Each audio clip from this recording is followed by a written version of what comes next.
IB Nation, welcome back to the Irish Breakdown Podcast. It is Friday. That means it is Friday free-for-all mailbag time.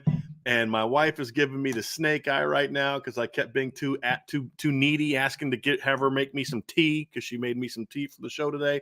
Thank you very much, my dear.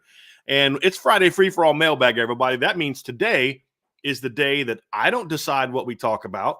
Ryan doesn't decide what we talk about. Our say-so is simply the order of topics that you all decide. So throw in those mailbag questions, put an M and a B, or you can put the mailbag emoji on there. So that way we know you're asking a question and it's not just part of the normal chatter. And Ryan, there's a lot of things going on right now. I remember when I first got into coaching and as a young fan, it's like season ended and like, okay, you'd have signing day in February. And then after that, it was kind of like, okay, see you in September. It was kind of the thing. And now it's just like, man, there's never a dull moment following the college football team. No doubt about that, man. So we've got a ton of questions today, and we're going to get rocking and rolling, right? Obviously, this weekend is, the weekend before Memorial Day. And so Monday is going to be Memorial Day. We had a couple questions about that. My guy Henry Reese says, what are y'all doing for Memorial Day weekend? And then also we had a question here from Domer since birth. He said, gents, happy Friday. What does Memorial Day mean to you?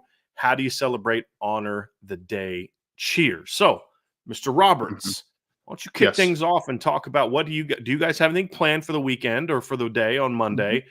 And then also, what does Memorial Day mean for you? So, typically we have just kind of a Memorial Day barbecue and kind of celebrate a lot of the time with the family, obviously, and to just kind of, understand what the day means, and then to obviously be grateful for being there together. This year's actually a little bit different though, and I don't know if this will be a tradition or not, but I guess it could be kind of. But my youngest daughter, Raina, is turning 1 on Wednesday of next week, so we decided Memorial Day weekend, Raina's first birthday, Saturday is going to be dedicated towards cake and having our first birthday party for Raina. So it'll be a Raina birthday weekend, and then probably a nice little cookout on Monday is probably the flow of the weekend, it seems. Very nice. Yeah. We have been doing a Memorial Day family reunion since I was a kid. I don't remember a time when we didn't. I remember a lot of very intense, overly competitive kickball games as a kid at St. Mary's Lake, and now we do it in Lima. But that's what we've been doing my whole life, and it always had special meaning because so many of the members of my family had fought in wars.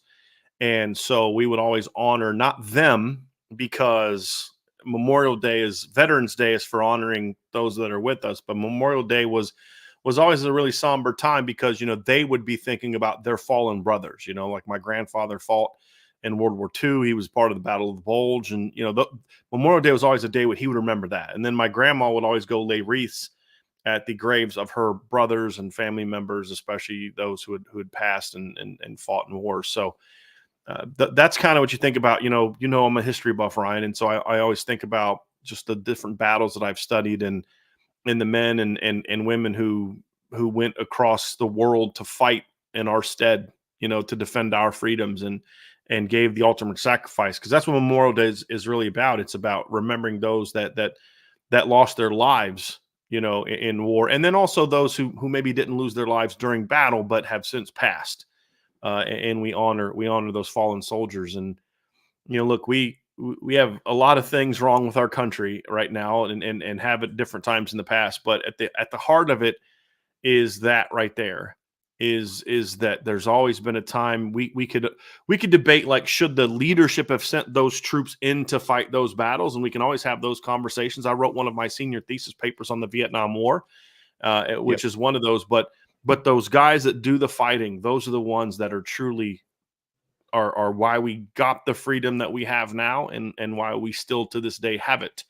It's those people. And so, I didn't have it in me to make that sacrifice, and I knew it. And so the people that did, you honor them. I had a friend of mine that I played high school football with who died on the USS Cole, when that got attacked. And so, you think about those things, like he had something in him that I don't have in me. He had a level of courage and sacrifice that I didn't have. And I don't look at that with regret or feeling bad sorry for myself. It's more of honoring and respecting and those people. And that's what Memorial Day means for me. Love it. Yeah, I was the same way. I actually did think about the Army when I was first coming out of high school a little bit, but I was the same way, man. I just didn't have that. Just didn't have that. I consider it The mental tough calling. to do that. It's Like a I just calling. didn't I have it. really believe it, Yeah. Ryan. It's a calling. Mhm. You know, Yeah. it's like you got to be a unique person. I'm from Norfolk, Virginia, so it was the Navy that was really the group that always was coming at us in high school and stuff like that, Navy and Marines. But I was Yeah. like, no, that's not me. You know, like mental toughness. I don't like being told what to do. I mean, there's a lot of reasons why. You know, but you don't have to serve to appreciate what the commitment is for those that do make that choice, right? And Yeah. that's and some were called to action through a draft and still answered the bell and went and fought on our behalf. And so we honor those people this weekend as we gather and whatever we're doing, whether it's something with a daughter's birthday, or if you're having a reunion, or you're doing something more, more I'm trying to think of the word, like somber on Yeah. Memorial Day, which some people do. We can all appreciate what was the sacrifice that was given by those people that make those decisions. So that's what we're going to be doing here on this Memorial Day, Ryan. And then another topic that obviously was being discussed was the recent settlement by the NCAA, and we had a couple questions about that. We had a question up here. I'll bring both of them up so that we can kind of address both of them. But we had a question. Iden Banami said, will this new NCAA ruling be much different than the current college football landscape? And will Notre Dame pay players directly as well as now? And then Salty Virginia Peanut said, what are the implications of the NCAA NIL settlement for Notre Dame specifically and college football in general? Is it a relative advantage for the Irish? So let's first begin, Ryan, and let's just kind of talk about the overall implications for it. And then we can kind of share our opinions, because it's not a, I mean, number one, so nothing has been set in stone as far as how it's going to be carried out. It's just sort of like, this is going to happen. Now the people in charge need to decide how it's going to happen. And Right. so I'll let you kind of kick things off with, just share your thoughts. I'll have mine, and we can kind of go back and forth and dive into it. So we'll talk big picture first, Ryan. Then let's dive into what it means for Notre Dame. Sure. Well, I mean, it was such a controversial, obviously, topic, because we've talked about this a little bit. And for the people that have been followed along, there have been this conversation about, kind of a repayments plan, for the lack of a better term, of the past college athletes, which is a part of obviously the settlements. A lot of players in the past now will be compensated off of I forget what the exact number was, but a part of the settlement is the large sum that's going to be going. Billion. Yeah, Yeah, 2.8 billion. 2.8 So billion. they're going to get a part of that pie, which I think we all expected to happen at some point. I mean, I think it was only a matter of time until this happened. Just in general, I have so many mixed feelings about it, though, because I feel like I always am pro player for the most part. I think I do that's kind of my vantage point and my perspective mostly. And I think the big part of this settlement, just kind of painting it into a certain light, is that, look, we knew the NIL landscape where it was a joke. I mean, like, it was a mess what was happening, right? Like, because we've been talking about this for years now, Brian. It's like we have all, for whatever reason, just lumped NIL and pay for play into the same bucket. That's all the same thing, when we know it hasn't been, right? Some colleges like Notre Dame were using NIL the right way, right? These players are going to come, utilize Notre Dame, the image that you give them, work with companies, be compensated, make a number off of your name, image, and likeness, which is how it's supposed to be. The problem is that we have lumped everything in NIL because there were no parameters. There were nobody gave us any guidelines of how to utilize this, or what is right and what is wrong about NIL, that they went to pay for play. As far as people have just been in, a lot of colleges have used the pay for play thing and use the NIL label to hide it. Like, oh, no, yeah, no, they're making money off their image. Like, no, they're not. You're giving them a handout. And we've known that that's happened for a long time, but it was just kind of a excuse to continue to do it and to become a little bit more backhanded with it, right? So this settlement, for me, was the NIL space or the NIL just thought process was stupid and it was dumb. We're going to pay players instead. So this was a screw NIL. So excuse my word there, right? Screw NIL. We're doing the pay for play thing. That's what we're doing now. And these colleges can just give these money up front. NIL is dead. When in my opinion, what they should have done and said, hey, that NIL system was stupid and dumb and not well thought out. Let's break that thing down and let's do it right this time. Put parameters around it and build it back up. Instead, they went the other way with it, where they're like, oh, it's okay. Just pay the college athletes. It's fine. So now the next step is, and I know we'll talk about this a lot, is you have to think, and I know that like Notre Dame's against this, but I feel like employment is coming. It's coming. It's going to happen, in my opinion, at this point. College athletes are going to become employees, at least the college football players at some point. I feel like in the Power 4 right now designation are eventually going to become employees. And on the surface, right this second, this looks very pro player because you're going to say, well, athletes can make money. But long term, is this really pro player? I don't think it is. I think this is pro institution. I think this is pro because eventually what's going to happen, they become employees. You care less about them. So what are you going to do eventually if they're not giving you the service that you wanted in return? You're going to fire them and you're going to move on. You're going to axe the contract. And is that pro player? I think that it's more pro player short term, not pro player long term. And I think that there was you could have fixed NIL. You could have fixed NIL. Instead of trying to fix NIL, you said, just kidding. We're just going to pay all the athletes. Pay for play is a thing now. The one thing I will say that I do believe is good, that I believe is going to be good coming out of this is I do think that this settlement was done with the intention that there is now going to be work in Congress to give certain exemptions to colleges to not have them become employees. And I'll say this, Ryan, like that was the one I watched the select committee that it was Ted Cruz and I think Dick Blumenthal. Ted Cruz, a Republican from Texas. Dick Blumenthal is a Democrat from Connecticut. Two very different people from very different political spectrums, but they had a committee. They had Nick Saban speak and they had the Cavender twins speak and they had some other people speak at it. The one encouraging thing that I took from that, and this was a month or two ago, was Dick Blumenthal and Ted Cruz both expressing a desire to prevent student athletes from becoming employees. The lawyer for the student athletes had said there's reasons why this isn't good, and then you saw the collective guy had the same thing. So I do think on the side of administrators and student athletes, there's this push to say, hey, we don't want to become employees.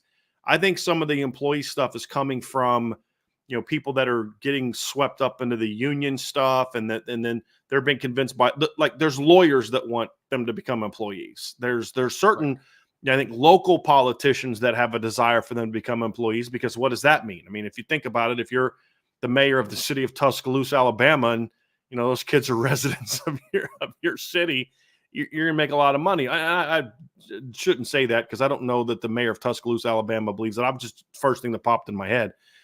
But I am encouraged that there's at least some push. There's a lot of media people still talking about them being employees because I don't think they understand anything. I mean, people that cover the sport are just so ridiculously dense and thick on this subject because they say that they're pro player, Ryan, like you do. But I don't think they even have a clue what pro player means, to your point, right?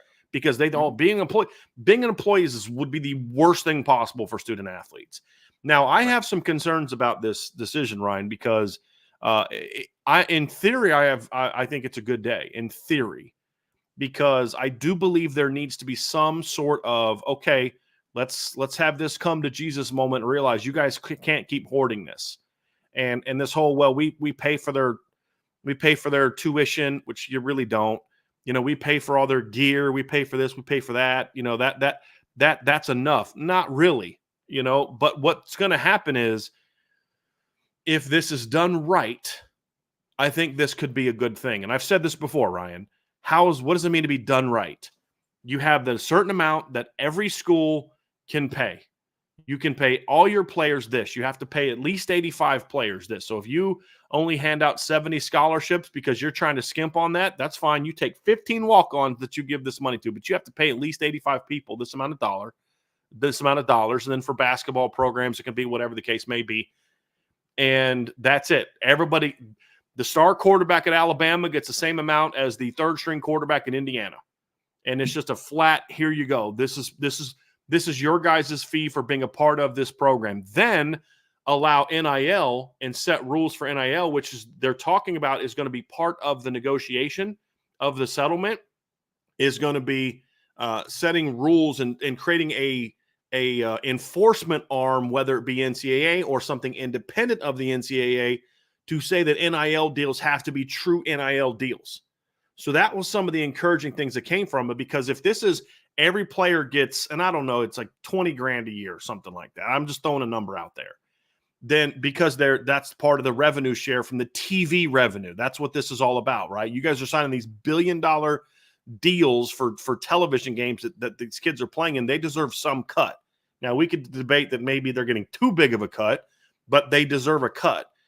And so they get that flat, bam, here you go. Now, if you want to make money as the starting quarterback at Alabama, starting quarterback at Notre Dame, the starting left tackle at Notre Dame, then you can go out and get genuine NIL deals, real NIL deals, not here's $1 million, come play for us and show up to our car dealership once and here's $1 million. Like, that's not NIL. That is the pay for play that I'm completely against. I'm also against, and here's my fear, I'm also against this notion that teams are basically going to turn into the NFL where in order to get a starting five-star quarterback, you've got to pay him a 3-year contract for $1.5 million. That's what it's. That's where I'm afraid it's going to go there. And if it goes there, it'll destroy the system, in my opinion. It'll completely destroy college athletics, in my view. That's where I think it's going to go, unfortunately. I know that there is, obviously, to your point, like, we don't 100% know what's going to happen next and what's going to come of this fully. I'm having a hard time trusting that it's going to go in the positive direction when all this has been, I mean, again, like, this is a fault of the system. And I know that, again, we're talking about outside entities other than just the NCAA here, right? So, like, maybe they'll do it right, but they had a great opportunity with NIL to begin with, right? And they messed it up. They fractured it, and it was awful. And it's great in theory if we're going to rebuild it and create it into a different image. That's awesome, but I just lack trust. I lack all the trust right now. I do think that's where it's going to go. I do think it's where it's going to go. I think employment, maybe not full employment, but I do think employment's going to come at some point. I do, because I just think that I just don't trust any part of the system working out. And I do think that slotted scale is going to come at some point. I don't know if there's ever going to be a cap, because I know there's got to be a collective bargaining thing that has to come into effect. They have said there will be caps. They've said that there will be certain caps. What I don't know is if those caps are going to be, you can only spend $20 million, or you have to divide your $20 million between your entire team, in a certain way. That's where it gets a little bit problematic, Ryan, because again, if they were smart, and this is where I have no faith in them to do it the right way, but it's so, when you get into a situation where you need Congress to save you, you're screwed. You've put yourself in a terrible situation. The only very, very small sliver of hope that I have is that I do think there are some people that have taken this issue to heart, that have a desire to, like, the fear is early on that people getting involved in Congress were getting involved for political reasons, right? And that's where I was like, this is going to go horribly. In the last 6 months to a year, we've seen members of Congress, actually surprisingly from both parties, that have gotten involved, that are trying to kind of take that stuff out of it. And they're like, look, we love college football. Like, this is big. We want to keep what makes college football special. Now, will they have the ability to get that done? That I don't know. Like, it's fine for those 6 or 7 senators or House members to feel that way in a committee, but then it goes to the whole chamber, and you've got these people that don't give a rip about it. It's just they're hey, the unions pay me, or this company pays me, or this business entity pays us, and they want us to vote for that. That's where I get concerned about it. But there's going to have to be some exemption that's built in from Congress to say, like, they can't be employees, but you've got to pay a certain amount. You've got to, and the thing is too, you got to make, with the way these schools are, you're going to have to mandate that they have to spend like this amount of money. Like, because what you're going to have is you're going to have schools that are going to just say, hey, we're going to only give 70 scholarships out, and we'll pocket that other however much if they just give her the same amount. And then there's some other things that could come out of this that I think are going to be problems. They're talking about expanding scholarships to 90, 95, whatever, but then limiting rosters and getting rid of walk-ons, which would be terrible. It's like, okay, just don't pay a walk-on. You're not eligible for this if you're not on scholarship. Just do that. But so there's just so many different ways that they could screw this up. And they've just screwed everything else up so far that I just don't have any faith that they're going to do it right. So that's why I say, in theory, this is a good thing in theory, but I don't think they're going to do it right. Now, I will say this: and I'm not quite sure that I completely understand the nuances of why this is the case. But one of the things that people that I respect have said is that what this does now is this definitely puts a halt to the super conference push, because the super conference push somehow is then going to put some of these schools on a bigger hook, and they don't want to do that. But the final piece of this, Ryan, too, is there's a lot of schools that spend on sports basically every dime that they make, they spend essentially. They allocate for certain things. And now schools are going to have to pay, let's say it's $20 million a year. You're talking about schools that are already up against it financially are going to be in a really tough spot. So what's going to happen? You're going to see cuts. Okay, well, you're getting paid $30,000 a year. Now you've got to buy your own insurance. You've got to buy your own gear. You've got to pay for this. You've got to pay a lot of these perks that you had before. We can't do anymore, because I think people think that these NCAA schools are just like, getting rolling in the dough, just, hey, we're living. No, this money's going to all types of things. I don't think people realize how much on campus these things fund. Right. how they fund scholarships for other sports. There's a lot of, and this is what's going to happen. This is the one thing, Ryan, that I'm certain of, because nobody in position of authority in this has ever once thought past their nose on this circumstance, where they're going to be like, well, what are the ramifications of this?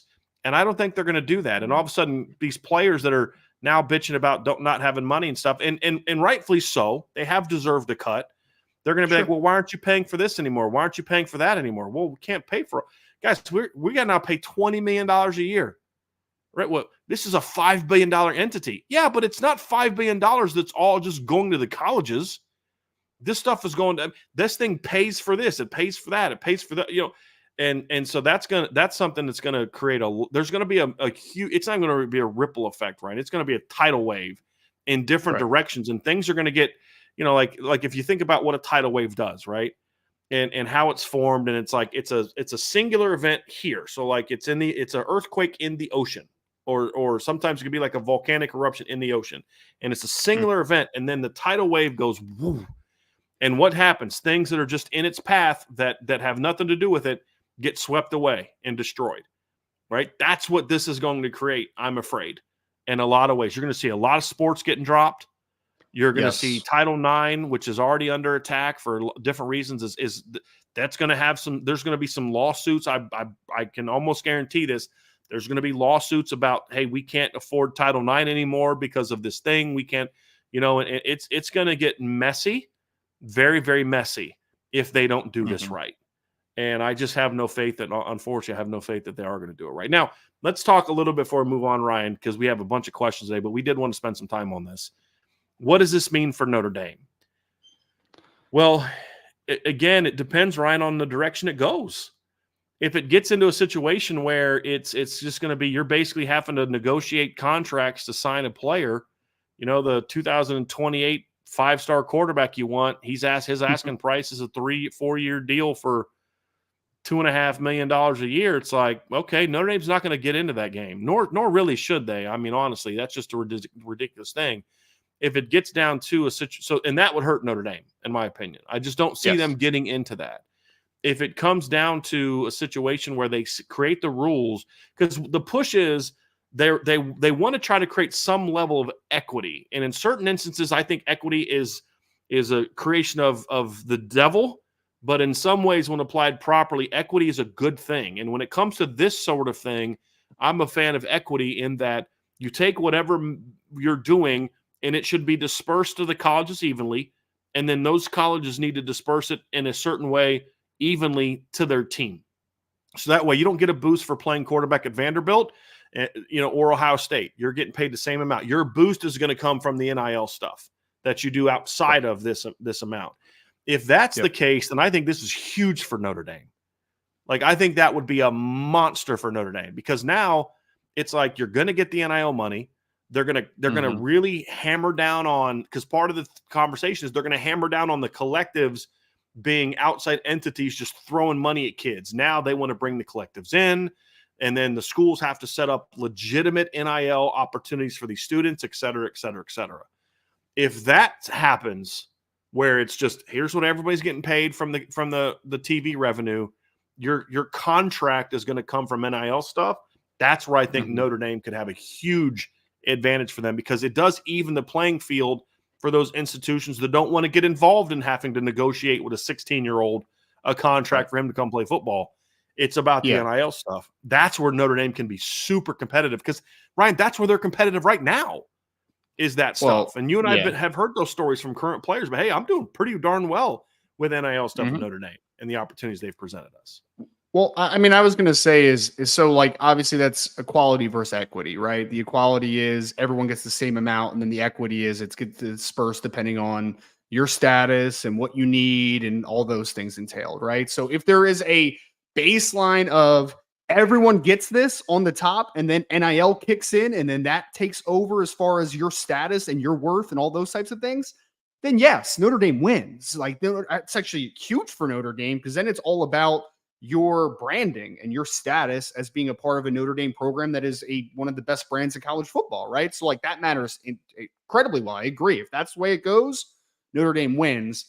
I just have a bad feeling that that's not where this is going to go. That it is going to be the worst case scenario of Alabama can negotiate whatever contract they want with their 5-star recruit, and Notre Dame has to negotiate against these other teams that don't have any restrictions as far as what the upfront payments are. If that happens, Notre Dame is going to have a very, very tough decision to make, right? Do you stand pat to who you are, what you believe, what you're built off of, or since it's now technically legal, do you dive into that realm? I don't know the answer to that, and I know that you believe that they won't do that, but ultimately that is going to have to be a tough decision that happens if that point ever comes. So yes, I hope that it is I hope that equality is the forefront in the beginning, and that the equity pops in when we're talking about the NIL deals and how that money is dispersed. I pray that that's where it goes, because that is best case scenario for Notre Dame. I just have a bad feeling we're going to be fight that internal battle of everyone's has the upfront ability to pay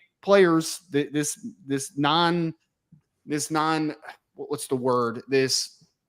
scale, right, of how much a player is going to be paid.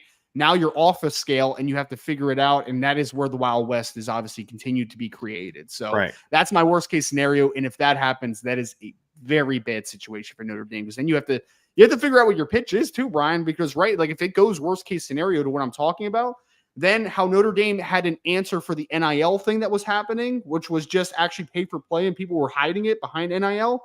Notre Dame's going to have an answer to recruits, right? To players coming back, to players that they're talking to about what Notre Dame's pitch is to you and how we defy those lack of odds, right? So it's going to be fascinating to see how this thing works out. It's going to be tough. The one thing I'll say about employment is that's the one thing I'm most confident won't happen now. Like, I get what you're saying. Like, if you listen to the congressional testimony and you listen to the what's coming out of the settlement conversation, that seems to be something that both sides have an interest in. And but that's now, right? As far as becoming official employees. Having said that, they can become essentially an employment situation without them being labeled employee from a technical standpoint with the federal government, right? So they don't have to pay, their scholarships aren't taxable. The free gear they get's not taxable. That's a lot of those things are the end result of being employees.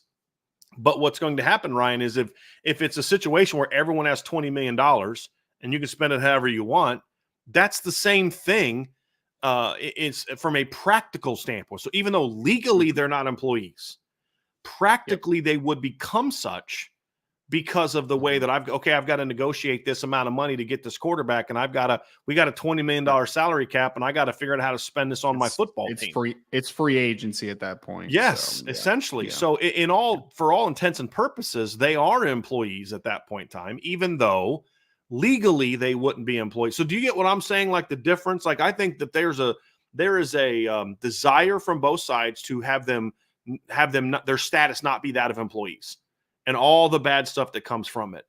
But Sure. what I'm also saying is, but I don't think that means from all practical purposes they won't be employees, because I do believe from all practical purposes, if this happens the way that we're talking about, it's basically going to be that. If I have to negotiate a contract with a guy to get him here, then and the other thing that hasn't been addressed is how do they tie the portal into this?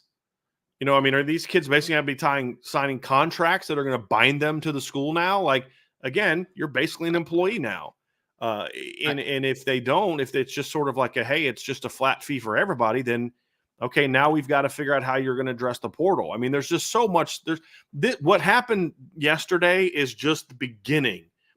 We're not even close to the end of this yet. Not even close. Yeah. And that's the reality of it. The portal thing's fascinating because I don't know if all schools are like this, but I do have a couple of good resources as far as on the agency side. And I know that a few transfer portal players, this isn't Notre Dame centric. This is just general college football centric. But some schools have moved what it used to be. I mean, what it used to be, like a year or two ago, right? Like you know, upfront payments. Here's what we need you to come and be a part of the program, right? The pay for play thing.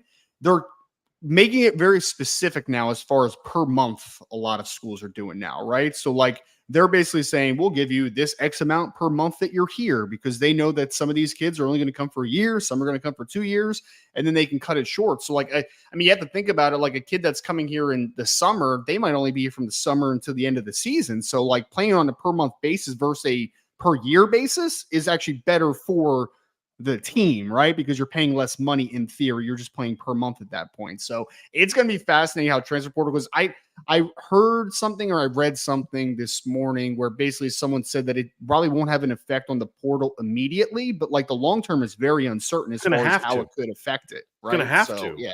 Yeah. I mean, if these guys are negotiating contract, there has to be something that reins the portal in.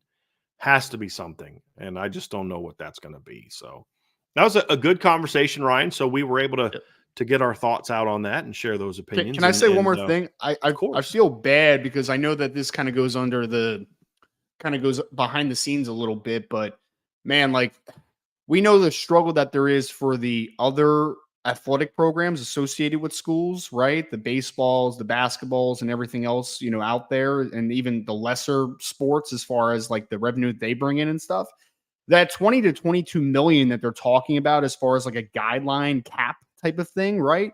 Apparently that is also tied into the other sports. So the other sports are going to get some part of that. The problem is that football is the moneymaker. So where's most of the money going to go? It's to football. Right. So it's just kind of like scraps for everybody else. So and that's going to create problems. But I mean, look, there's going to be so many lawsuits that come from these type of things. There's going to be coaches that, it's going to be a mess, man. It's going to be a mess. I just want to respond to this question from Salty as well, Ron. He says, is the settlement the end of the beginning or the beginning of the end? That's where I think the unknown is, Salty, because we don't know. And the thing that I want to get across to everybody is it just depends on what they do next. That's my whole point, Ryan. If they do this right, this could make the game better. If they don't do it right, it'll destroy it. And that's the thing is we don't know. We don't know. And it could end up being something that for men's basketball and college football is going to be a beautiful thing and makes the game better while also simultaneously destroying a lot of other sports. It could also have that effect, but it just depends on what happens next.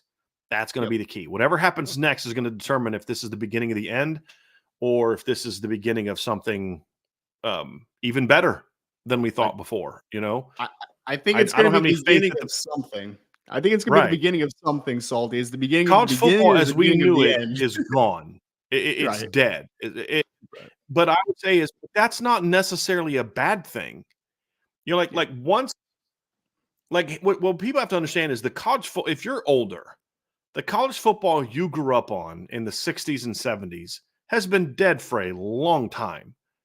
Once the big TV deal started getting thrown out, and this started kind of happening, there was the lawsuits for it. We're like in the early to mid 80s, and then then CBS and ABC had their deals, and ESPN had their deals, and then Notre Dame signed their deal, and that came after, I believe that was after Miami and Penn State, I believe, had kind of made their decision to go leave independent to be part of the deals that were happening with other leagues, and then Notre Dame signed their individual deal, and then it just blew up. College football of the 60s and 70s was died when TV got into it that way. Now, in a lot of ways, TV made football way better because we could all watch it, right? But the money involved is what killed what football used to be. It couldn't survive the way that it was. And it was, as we've said a million times, it was the NCAA's greed in utter unwillingness to properly define amateurism. Because to me, saying, hey, we're making, ESPN, what was the deal, Ryan, for the new just the college football playoff was a 10-year deal that's it was like over $1 billion. Yeah, something like that. The money being put into that is just insane. There was always a need for players to get a bigger cut of the pie, or I shouldn't say that, a cut of the pie, right? That's the reality of it, and their complete unwillingness. And I'm a big believer in amateurism. But I don't think amateurism is such that you can't say, well, we're making $1 billion off of this. We're going to give, the student athletes a cut that is simply, here's what you all get. Here's your cut from this. Why were they so resistant to allow players to make money off of the EA Sports football games back in the day? Right? Like, that doesn't make you less of an amateur just because you got some money. They defined amateurism in such a way that allowed them to say, well, we're going to keep it all. That's not how amateurism should have been defined. It should have been defined if you're not employees, you're student athletes. There are certain things that we're going to use this money to make sure that colleges are doing the right things by you educationally, and you don't get certain amount of money. And if your kids aren't graduating or you're not making them take real classes, there's things they should have done that way. And then say, hey, players, we're going to give you guys X and X and X. And eventually some greedy kid or some lawyer would have convinced someone to sue for more, but the NCAA would have been in such a better standing to say, hey, look, like, we're giving them X amount and you can piss off. And if you want that, then you can go find somewhere else, right? So, but because they were just nothing, they would give you nothing. They're kicking a freaking kicker from UCF all out of school because he was making money on a YouTube channel that had nothing to do with football. They wouldn't let Jeremy Bloom play college football because he had earned money as a professional skier. This was all so dumb. You know what I mean? You brought this yourself. It was so stupid. So stupid. Well, that's why I don't have trust in it, just because I think that it's going to go to one extreme or the other. Like, I don't think that there's going to be common ground, right? Like, I think that amateurism is going to be dead eventually. And like, my thing is that there should be it should be a mix, right? Like, there should be a mix of it. Amateurism is okay and still be able to make money. You're good there. Like, we can have that commonality. I just think that what's going to happen eventually, and this is my deepest fear, is that de facto employment, amateurism is dead. It's all about the bottom dollar for everyone. And that's, I think, is going to cause a lot more issues down the line, but hope I'm wrong. And it's the NCAA, to me, that is the reason that amateurism is dying and will die because of their just unwillingness they brought this on themselves, and they opened the door for I think there's a lot of bad actors in this. There's a lot of dirty, scummy NIL attorneys. I mean, just look at the Jaden Rashada situation. Like, I said this in yesterday's show, Ryan. There's no good guys in this one. There's no good guys in this conference. There's no good guys on Jaden Rashada. He's not a victim. You chose this path. He's not a victim, what I mean? At all. Right? Then you look at Miami, and this is one of those ones where it's kind of everybody's bad. It's like they're all just kind of bad. This is just that was my favorite thing. And we had somebody put it on the message board about the Rashada thing. It was like, I hope Rashada wins. I'm like, I hope both of them lose. Like, this is a terrible situation. Well, I said I want Rashada to win because not because I have love for Rashada, but because I want Miami and Florida, especially Florida, to just get crushed. Well, they're Because, going like, to. when you've made Jaden Rashada a Mm-hmm. sympathetic figure, you Yeah. suck. That's my, Yeah. you know what I mean? Like, that's my thing. Because Jaden Rashada's already kind of suffered a lot of consequences for his decisions and his choices. You know what I mean? Sure. And his reputation is kind of, Yeah. so it's like, that's how bad you have to be. It's like you're so bad you made me root for that kid to beat Right. you. Like, there's no winners here. And It's a bad situation. Unfortunately, it looks like he has nothing but verbal agreements too, which is not going to help him in the long run. But yeah, well, he did have a contract. He did have a signed Mm-hmm. contract with Florida for the big amount. What he didn't have was everything else was like, we'll pay you $1 million, we'll pay you this if you Mm-hmm. sign. That stuff was all just text messages. There was an actual contract for the big amount. And that's what, he's pushing back on. I love Tommy Gunn said, I want Discovery to win. That is going to get fascinating. And that's why I think ultimately Jaden Rashada is going to get a lot of money out of this. Because I think once they're going to get to a certain point, it's going to get to it's gonna be like, wow, do you really want all that out there? To answer a question too with the Jaden Rashada thing, it said, but didn't the contract say Florida can terminate? They had to terminate, but they needed cause. That's the thing. They needed cause. And I don't know that they ever presented cause to Jaden Rashada or in any other standing. Like, they couldn't just terminate because they felt like, my understanding is, right, and I haven't read the contract, my understanding from people that have is there was a clause for Florida to terminate the contract if there was like some sort of cause that was presented, right? And I don't know, getting a commit from DJ Lagway does not equal cause. You know what I'm saying? To terminate Jaden Rashada's contract, which I think that all happened within a week of each other. They got DJ Lagway, and then Meraxi wanted to get out of Jaden Rashada's contract, right? So I'm sure it's just a coincidence, Ryan, that it happened that way. I'm sure. But this whole thing is just disgusting. But they brought all these schools, all the NCAA, they all brought this crap on themselves, right? Oh, yeah. I mean, you brought this on yourselves, and your greed and your money is over everything is what got you here. And to a degree, I want to be like, this is what you get. But on the flip side, it's like, but then we're punished because the game we love is dying and is, you know what I mean? And it's just, if they don't do something to save it, then it's going to eventually go away. And I don't want to see that day, but that's where we're at. There's going to come a day where, if they don't do this right, where some schools are going to have to say, hey, we're out. We're going to play college football. You're going to see Division I schools basically turn into Division III schools where, we're not on TV. We don't want to be on TV. We're just, you're not here on scholarship. You're just here. If you want to go to school here and play football, you can. If you don't, they're going to have, some schools are going to be put in that situation, Ryan. That's the reality of it. And I think you will see some schools decide to do that. It's going to be a sad day, but if they don't do this right, it's going to be, the consequences are going to be tragic. And that's, honestly, sadly, that's my expectation, Ryan, sadly, because I have no faith in people. They're going to join the Pioneer League, I guess, and be a non-scholarship school. Yeah. So, yeah. It's just, it's sad. It really is sad. I mean, when you have to, cross your fingers and hope that Congress saves you, you're in a really bad place. Yes. Really, really bad place. Which is why I don't have much optimism for this turning out the way that it should. But, exactly. Well, hey, that's going to do it for that one, Ryan. We're going to get to the rest of the mailbag here, but it's probably a good time before we transition back into the mailbag to thank everyone, obviously, for being here today, but also to tell people to do us a favor, hit that like button, hit the subscribe button, hit the notification bell, share this podcast, give us a 5-star review, and of course, you can sign up for the message board at boards.rsbreakdown.com. We have a lot of great stuff going on. And as somebody said here, let's find it. George Delaney, who's older than dirt on the board, says, do people who haven't joined the super affordable IB site have any idea how much salty Virginia peanuts adds to the site? He's like an extra IB staffer, especially on slow news days. And you wake up in the morning, 6, 7, 8 o'clock in the morning, and there's about 10 messages where Salty has responded to them. So you wake up with some salty treats every morning. Oh, man. I love the salty morning blitz, man. I'm usually on the message board about like 5:30 or 6 because I have 2 young kids, and you can always depend on Salty being there on 6 different threads. You can always depend on Salty. Appreciate it. Anthony Solomon with Super Chat. Thanks for the show today, Anthony. You are welcome.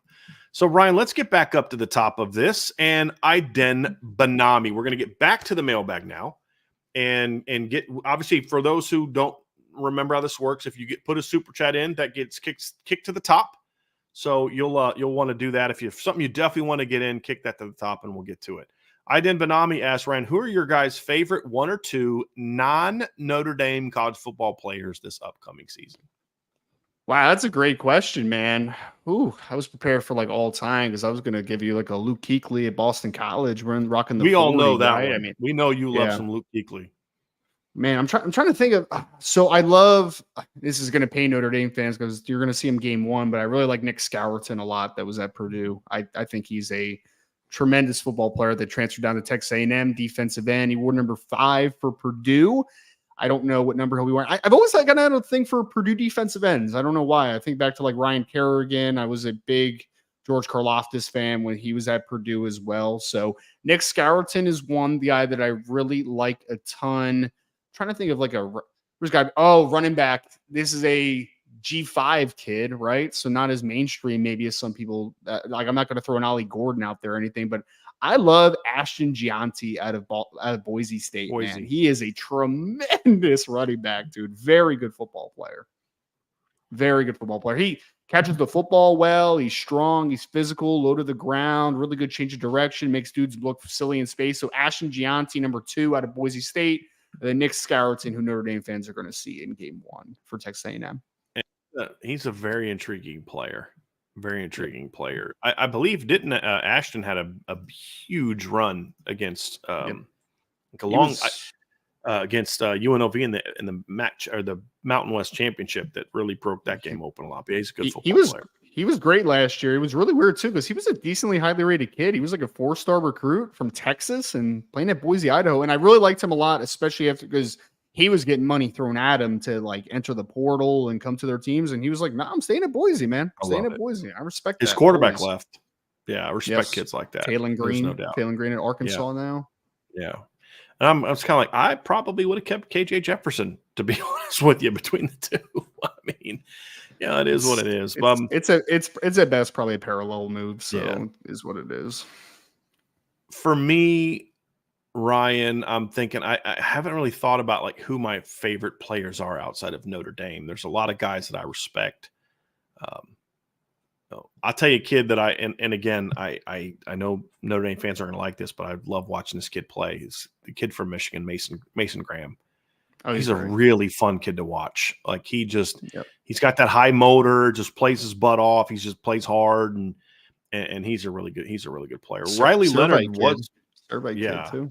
Yeah. Riley Leonard was one of my favorite players in college football, Ryan, but he's now at Notre Dame, so I can't really use that one. Doesn't count anymore. But just thinking through it, there's some kids out there that I think are good football players. I don't know that I've really sat and thought, Ryan, about who I would like or who I don't like. I know there's some kids I'm rooting for. I'm rooting for like Kyle McCord to have a monster year at Syracuse, just so it can be a big FU to Ryan Day. Like I just would love for that to happen. Like, see, it wasn't his fault, but no, there's some Notre Dame kids that have left that I'll be rooting for. I want Clarence Lewis to finish his career off on a very high note, and I hope Micah Bell goes to Vanderbilt and does well, and Tobias goes to Cal. I hope he does well, and you and I will both be following Braylon James at TCU, and so there'll be some kids like that we want to see be successful because they're good kids and we like them and like their parents and stuff like that. So I mean, if I were to, I'd probably give a cheesy answer, Ryan, and just kind of go with some of those guys that you want to see do well. I don't know. Look, I'll say this, Iden, if you ask me this question in July after I've done all my analysis of the upcoming season and we get our top 25 going and our conference predictions going and all that kind of stuff, that'll be kind of cool. Hey, Ryan, you want to hear something cool? Do you know who wrote the Notre Dame preview for the Athlon Sports magazine this year? I'm assuming it was you. I would assume this guy. So yes, so I'm pretty excited about that. So you all better say that this year, man, Athlon Sports analysis in Notre Dame was spot on this year. Very well done.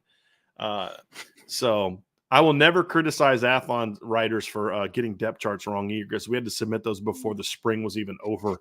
So I was like, I don't really know. You know what I mean?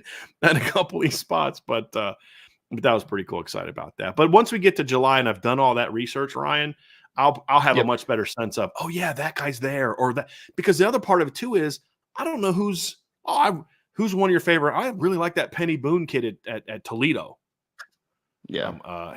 He's not at Toledo anymore. Oh, that's right. That's right. He went to Louisville. He's not at Louisville anymore either. That's the crazy thing about this whole thing. It's like, oh, I really like that kid. He was a good player.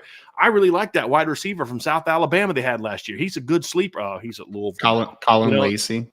Yeah, he's at Louisville now. Oh, that's right. I forgot. I like Damian Martinez before he transferred to Miami, and then he died for me. He died. Yeah, great player at Oregon State though. I get that. Really good player. I get that.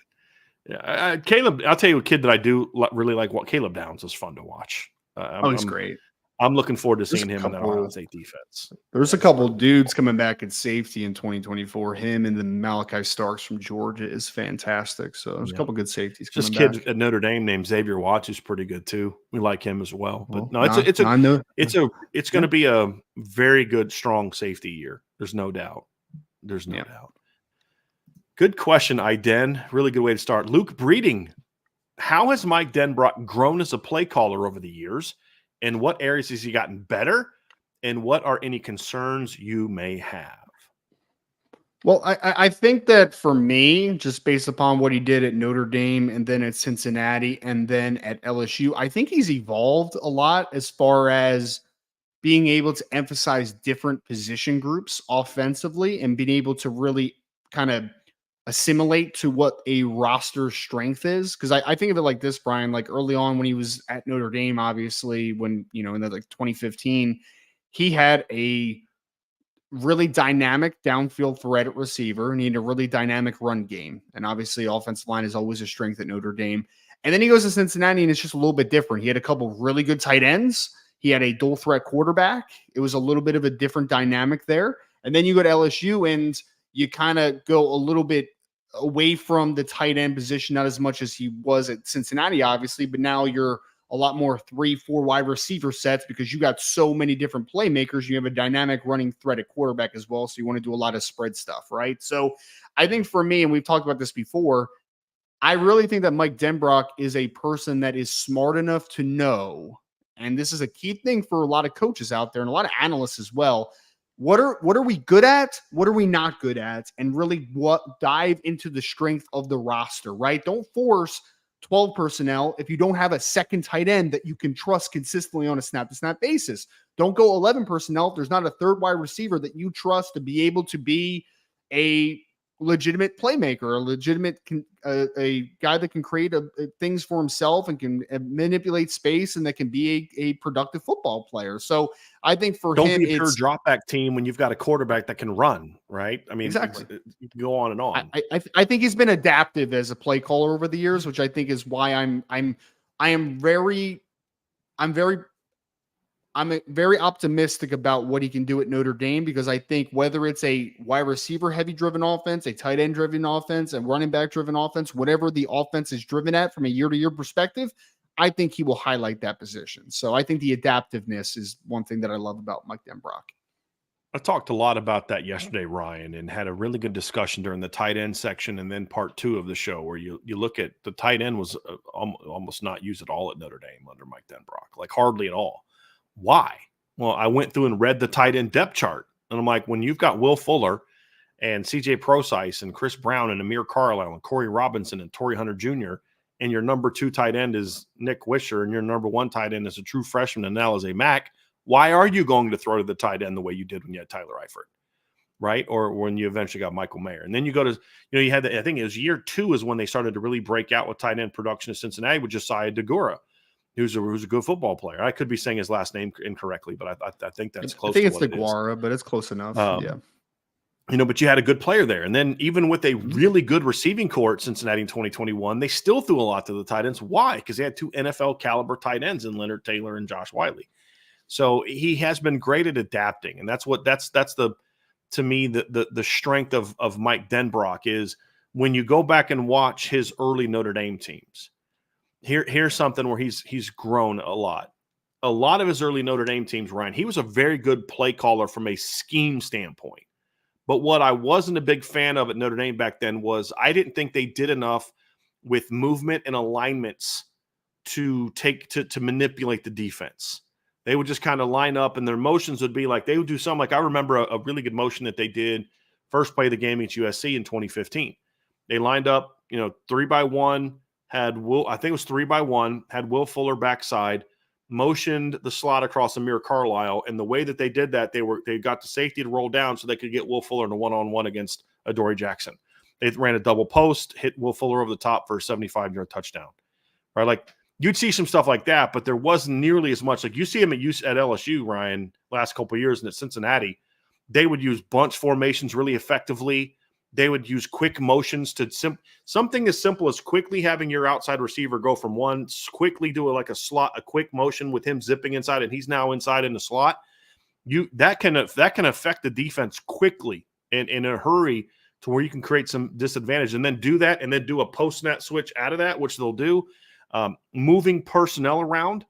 They primarily had Will Fuller as the X, and they had Amir Carlisle as the Z, and they had Will Fuller as the Z, Amir Carlisle as the slot, Chris Brown as the X. That was primarily what they did.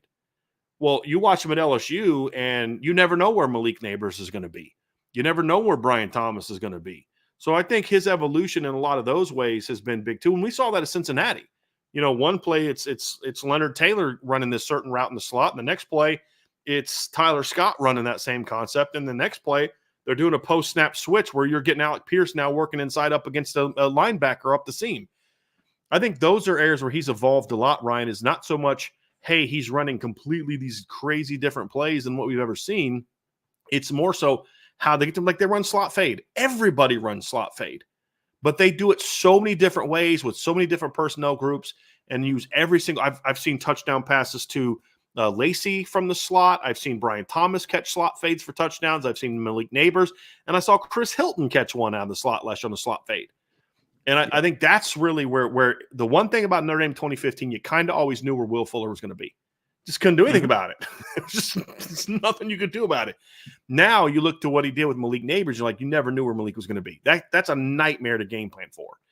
And so I think those are areas where he's evolved a lot. On top of what you said, Ryan, he was always good at building around the personnel. He was always good about that.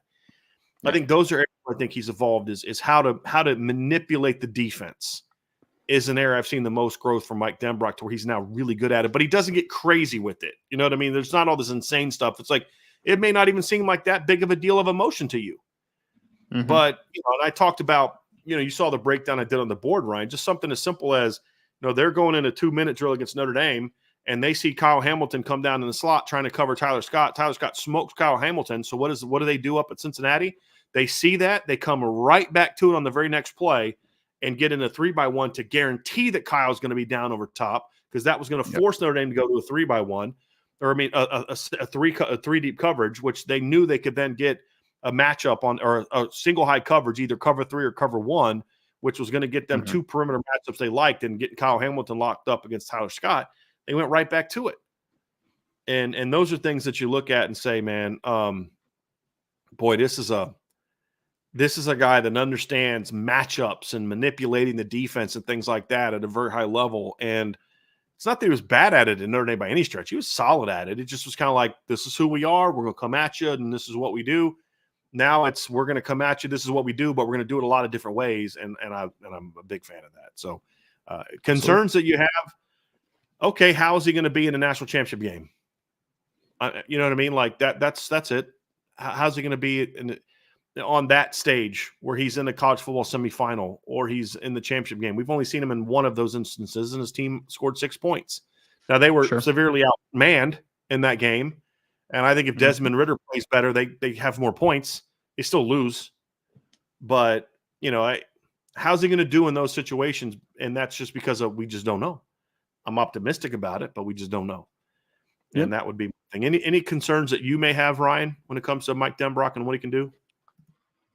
Not really, man. Like, I feel pretty good about where Notre Dame is. Look, if Mike Denbrock went into the offense that Notre Dame had last year, where you had a quarterback that didn't have a dynamic running ability, and you had wide receivers that were getting hurt every single week and kind of stunting the growth of the offense, then yeah, I would have concern over that as far as the creativity being cut a little bit. But as long as they're coached well and he has the depth that Notre Dame has on offense coming into the year, I'm really not that worried about things, right? Like for me, like great play callers are only hindered if there is a lack of talent and development around them. And I feel better about where Notre Dame is coming into this season compared to where I was last year when we're talking about, can the wide receivers take a step forward? Is Sam Hartman that guy? Can he do anything outside of structure? And like there were just so many questions that I feel like people didn't talk about enough this year. It's just about health at this point, right? Like Riley Leonard, stay healthy, and the wide receiver group be healthier than you were last year, and the depth that you have. I mean, I think I don't have too many concerns overall. I think if Notre Dame is able to stay healthy, my only concern would be health offensively this year.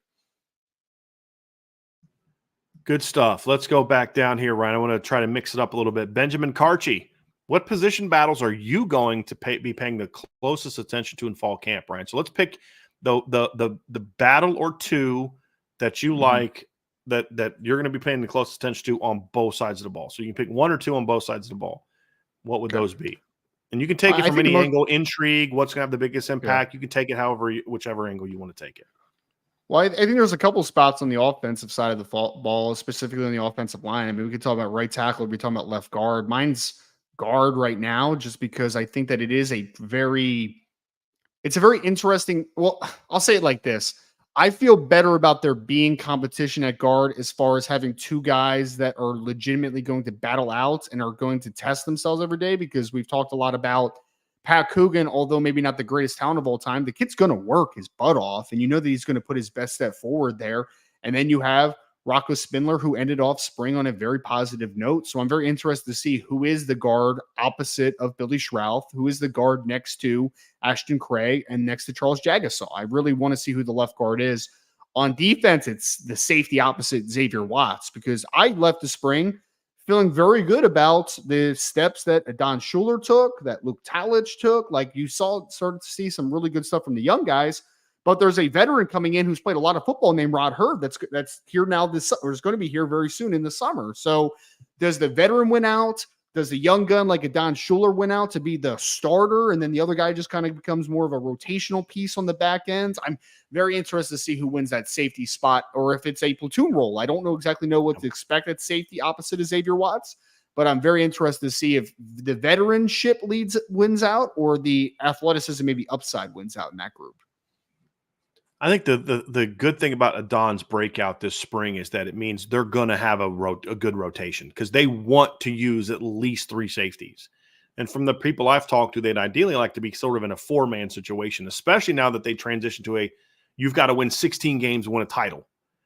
So that's part of it too. But that's going to be interesting. And for me, Ryan, it's not so much the battle that I care about. It's what's the adjustment that Rod Hurd's going to make. And if Adon plays well enough, what does that then do for you in regard to how you can use Rod Hurd?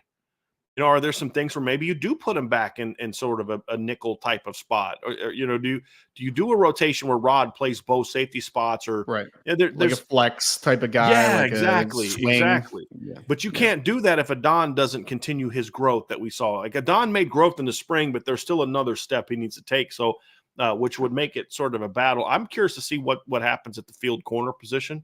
That's one on defense that I'm very curious about. And then the other one is Viper.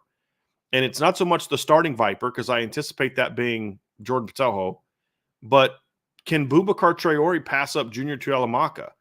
And if he doesn't, is it because Junior finally figures it out, or because Boubacar doesn't take a step? So it's not so much, if this happens, then I'm going to be excited. No, it's why does it happen? Why is Junior still the number two? Is it because he broke out, or Boubacar just isn't playing well?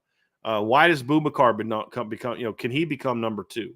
That would, to me, and I've said this before, a breakout from Boubacar Traore impacts his defense more than anybody else breaking out that hasn't already broken out, in my opinion, because it gives you something. Just that what's the one thing this defense didn't have last year? A really dynamic edge rusher, outside pass rusher. Yeah, didn't have that. Agreed. And he could certainly give that. Offensively, it's left guard for me, Ryan. Like right guard, I know, right tackle, I know people talk about that, and my thing is, like, right tackle is going to be solid next year. I don't think it's going to be great, but people act like the offensive line is going to suck with Tosh Baker. Well, like maybe, All I know is I saw Notre Dame play a bowl game with Tosh Baker starting at right tackle and scored 40 points and had 458 yards of offense and averaged 7.4 yards of play against an 8-win team, whose entire defensive line played in that game. And now a team that some people think is the toughest team on your schedule. Some people think that. Florida State, well, one of their starting DNs is expected to be a guy that he faced in the bowl game against Oregon State. So he's not going to be great, but I don't think Tosh is going to be terrible. He'll have some bad snaps, but so did Blake Fisher the last 2 years, So, right. And if Tosh isn't starting, it means Emil Wagner figured it out, or Gabriel Lamb. It'll be fine. The one for me that I care most about is left guard, because it's like here's what I've said, Ryan, and I'm curious if you agree with this or not. Left guard will be better in 2024 than it was in 2023, no matter who starts. Because two things are going to be true. Pat Coogan's going to start, and he's going to be better this year than he was last year. May not be by much, but it'll be better just from an experience standpoint. Or B, Rocco beats him out, and that means Rocco's really tapped in. Because I don't see Pat taking a step back. He's too smart of a kid, too tough of a kid. I don't think he can take a step back. So if he gets beat out, it means Rocco took a jump.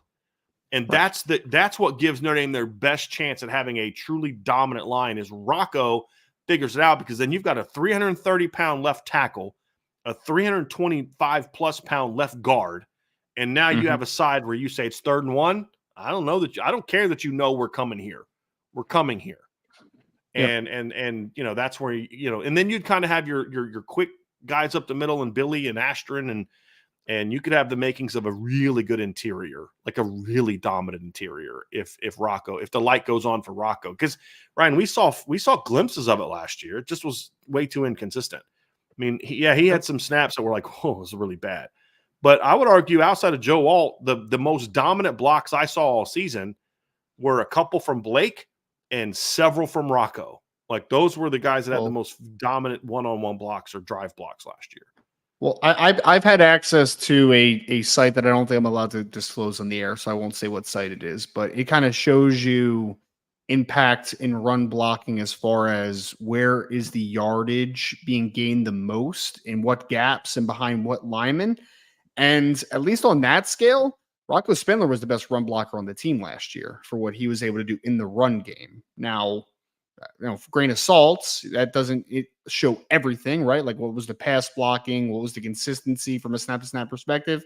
Doesn't show that, but it did show that last year, at least according to this site, that when Notre Dame ran to the right side, A or B gap, or straight through, as far as a double team with the right guard involved, that was the most impactful runs that Notre Dame had last year. So, yeah, I think the right guard position was, or at least Rocco Spindler in the run game, was a lot better than people probably realize. And I do think he has a big impact in that game. It's just about the snap-to-snap consistency and whether he can be a better pass blocker.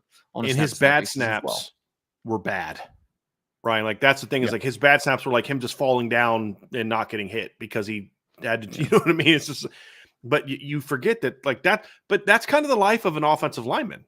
Unless you're just like a freak like Joe Alt, you only really get noticed when you get beat or something bad happens.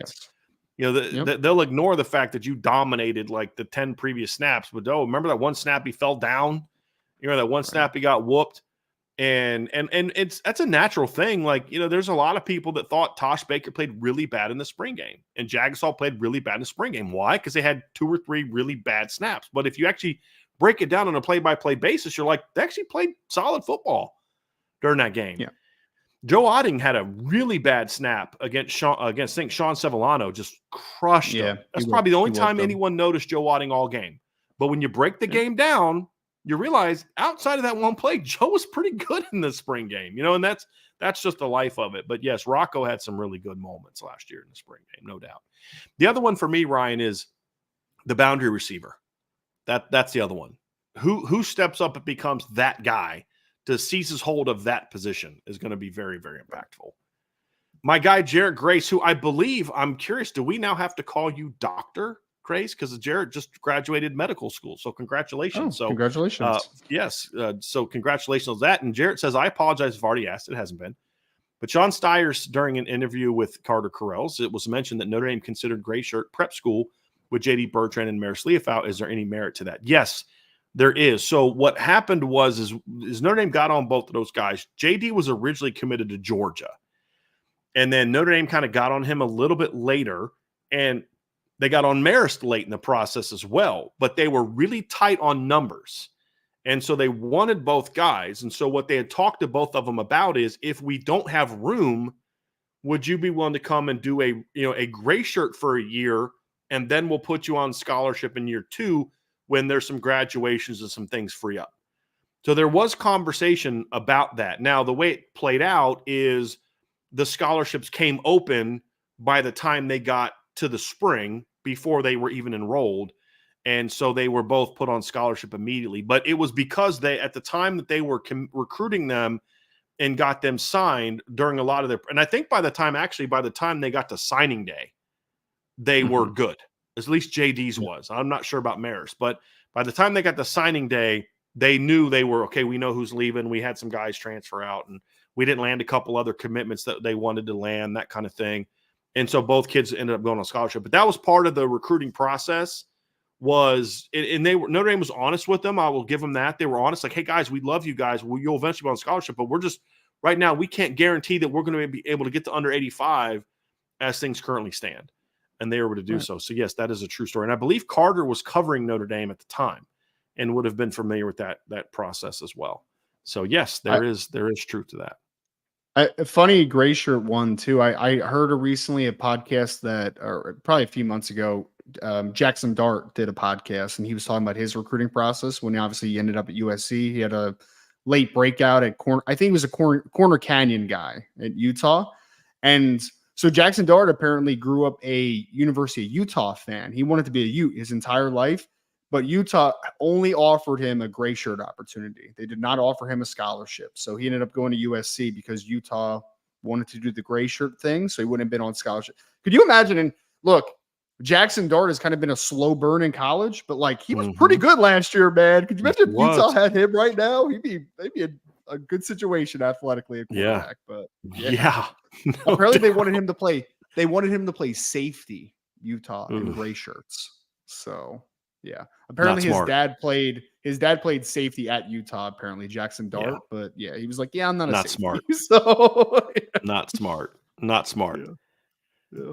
Jason Smith, who will be the Group of 5 representative in the playoffs this year? Hey, Ryan, do you have the same problem that I do? That when this question gets asked, you automatically start thinking about SMU and then have to remind yourself, oh, wait, they're not they're in the Group of 5 team anymore. Where are they now? ACC. Yeah.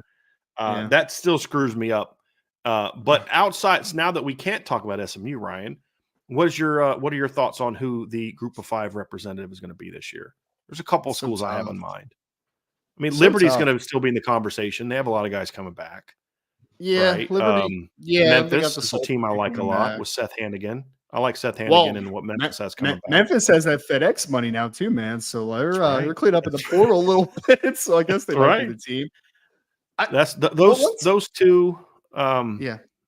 I think Boise State could be a lot better than they were previously, because I think that, look, if Malachi Nelson's head is on straight, I think that he is a very talented quarterback. And I think that him going to Boise, Idaho is a great thing for him. Honestly, I think it was a really good one. And then I already mentioned they have Ashton Gianti coming back. They're always going to have some good defensive linemen. They have one kid, number 91. I forget his name, but it's a pretty good player that actually led their conference in sacks last year. I think he had like 12 sacks. So I think Boise State could be a bounce back team after obviously making a coaching change during the season last year. So yeah, give me Boise a sneaky one. Yeah, I completely forgot about Malachi going to Boise. Completely forgot about that. And if you look at Boise last year, I mean, they started off rough. They were 4-5 at one point in time, and it wasn't looking good. And they finished strong. They won 4 of their last 5. They lost to UCLA in a bowl game, and finished 8-6. But yeah, it was looking rough for a while for them. It was, and they rallied and finished well. So I could see that. Spencer Danielson isn't the name of their new coach, right? When did he take over? Do you remember? I don't remember when he took over. I just, he was talking a lot. He was one of those guys that was very against, obviously, the inducements of getting Mm-hmm. players to transfer, but he was able to retain a lot of his guys, man. Like he Right. kept his running back, he kept the defensive end. Like Because his whole something thing, to and it. you mentioned this, Ryan, his whole thing was misconstrued what he said. His whole thing Yes. is NIL should be meant to take care of our team. And Yes. that's what he's fighting for, is to take care of our And it, team, which and is it, why it, he didn't it lose a starts lot of from guys.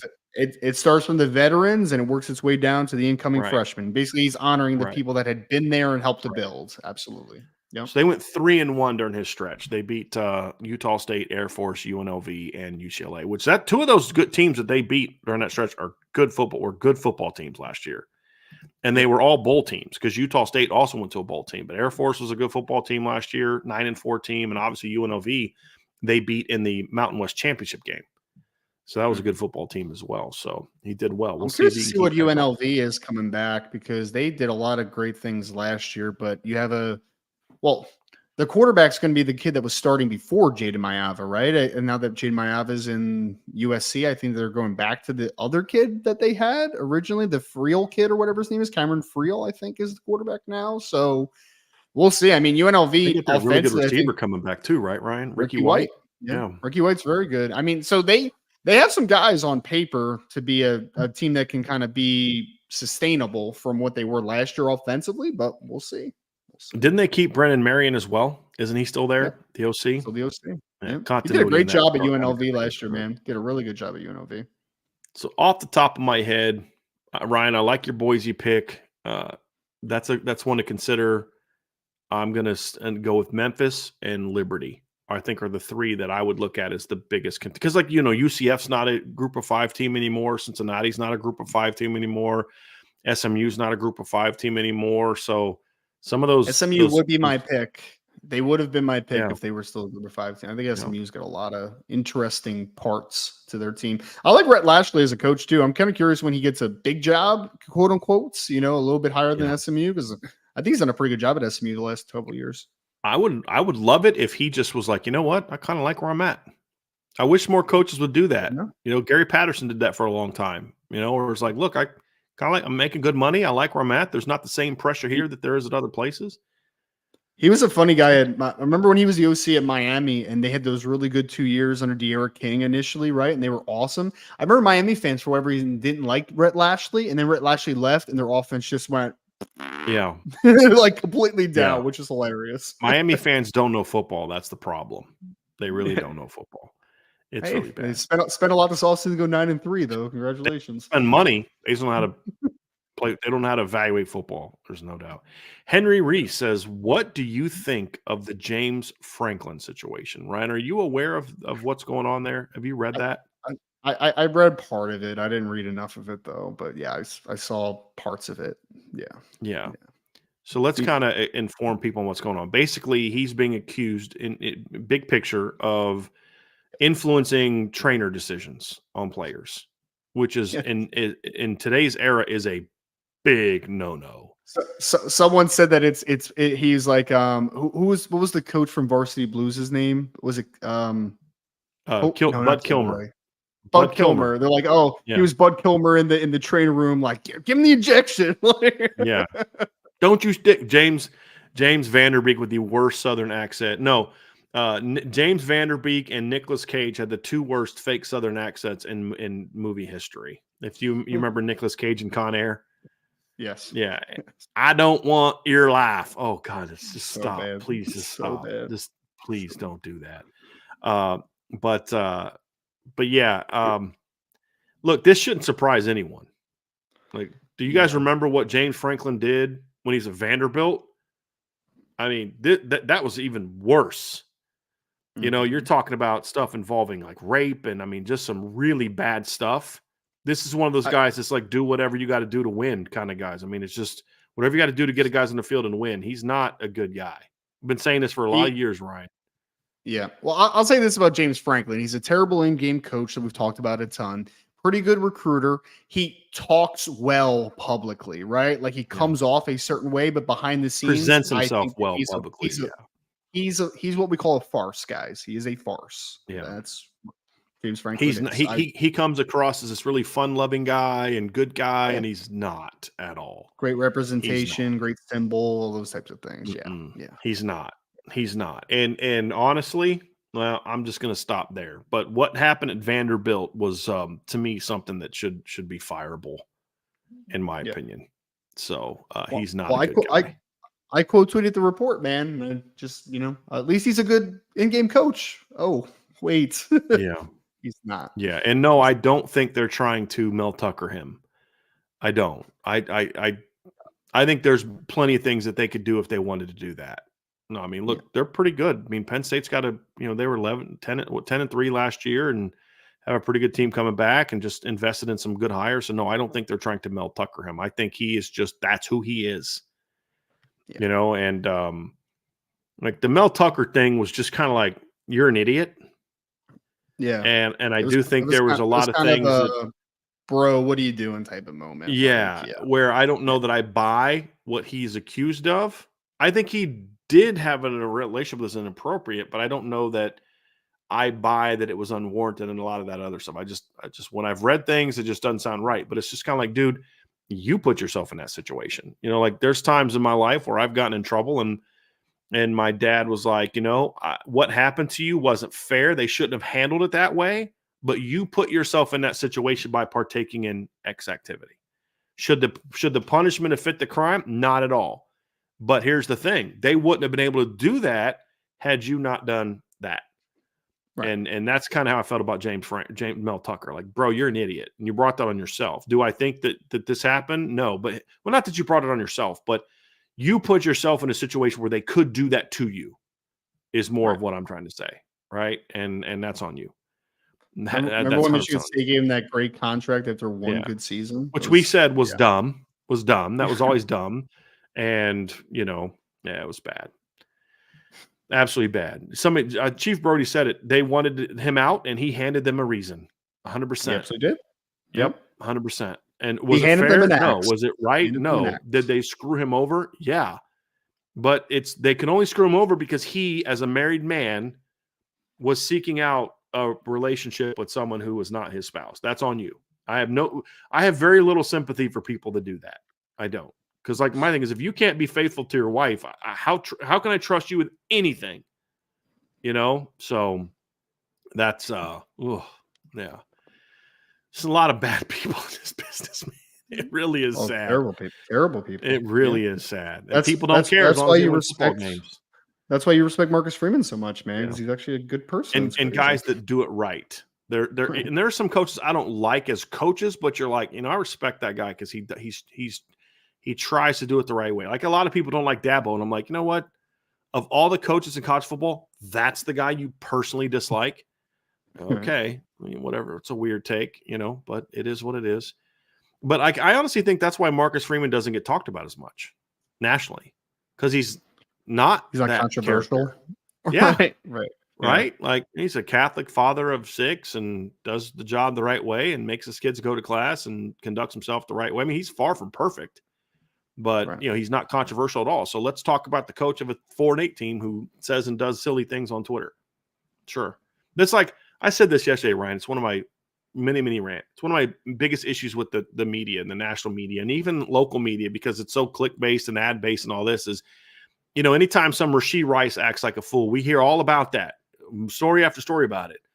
And then you've got the story about Jose Altuve. And I don't know when this could have happened a month ago, could have happened 4 years ago. But, this Jose Altuve goes and visits this kid in Panama who's apparently a big fan of his who got really badly burned in a fire.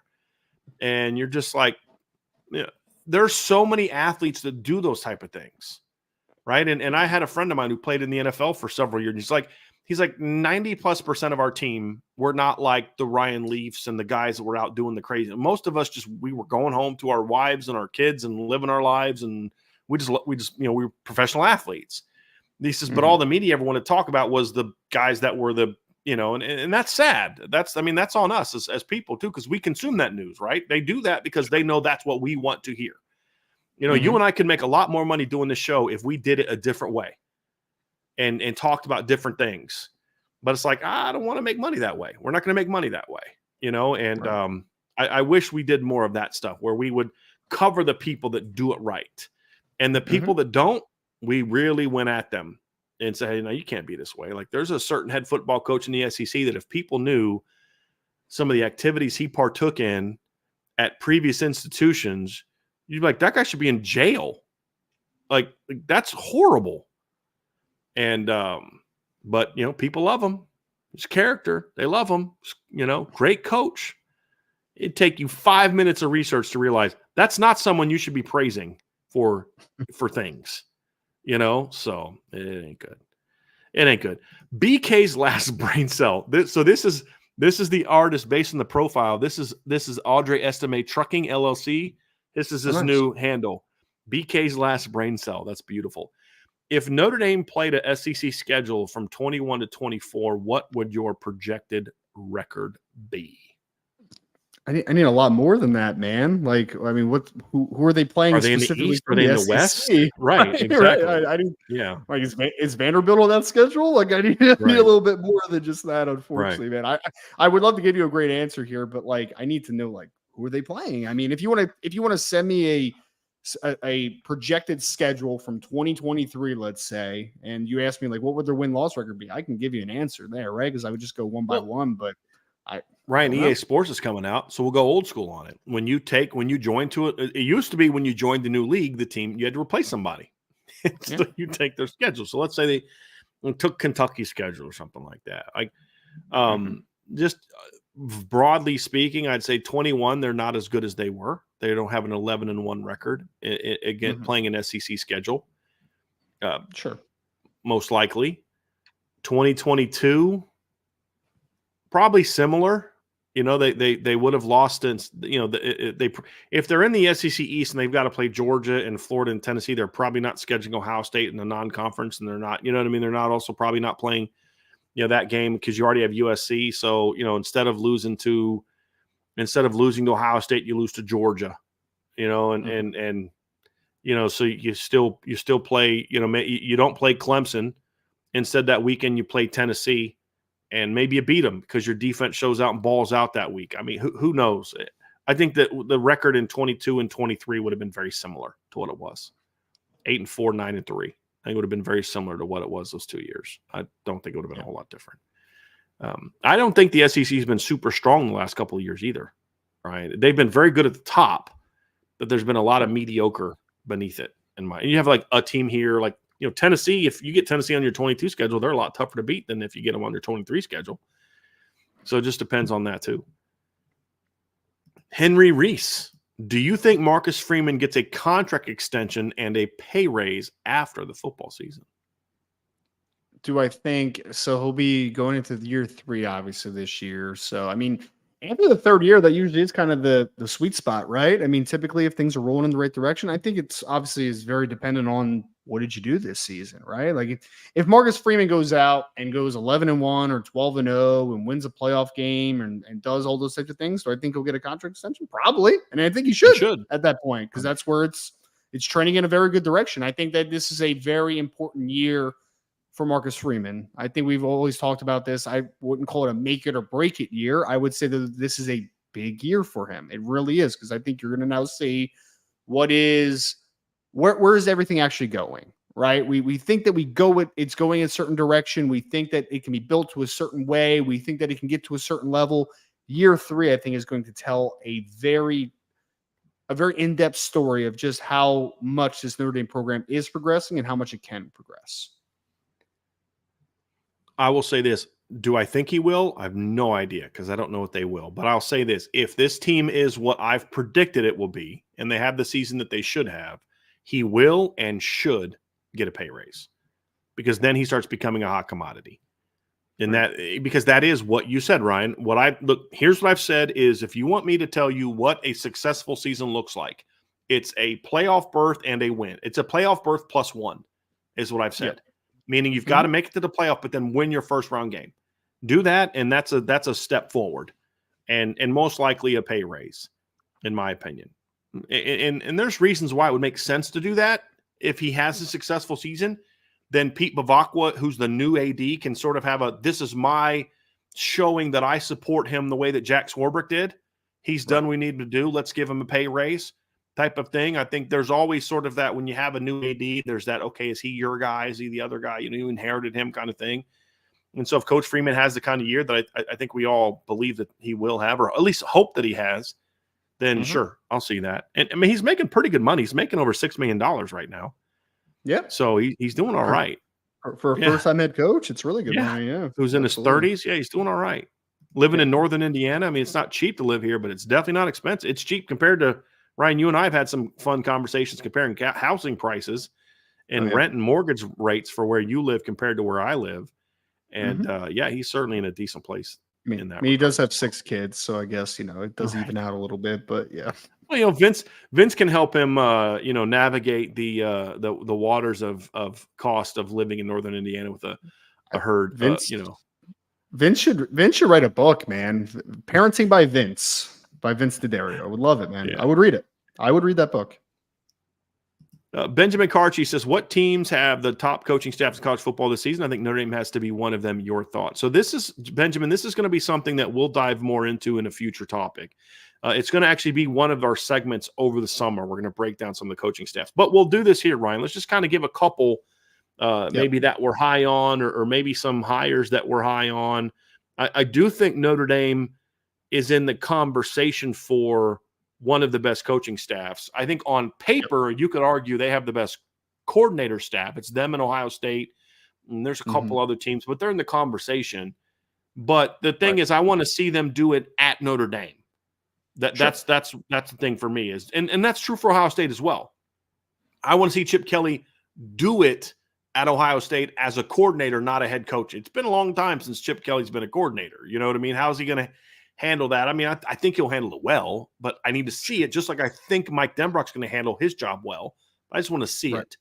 I'll tell you a team that's got I don't know if I would say they've got one of the top coaching staffs, but I will say a team that made arguably the biggest jump in improvement of their coaching staff this offseason, Ryan, USC.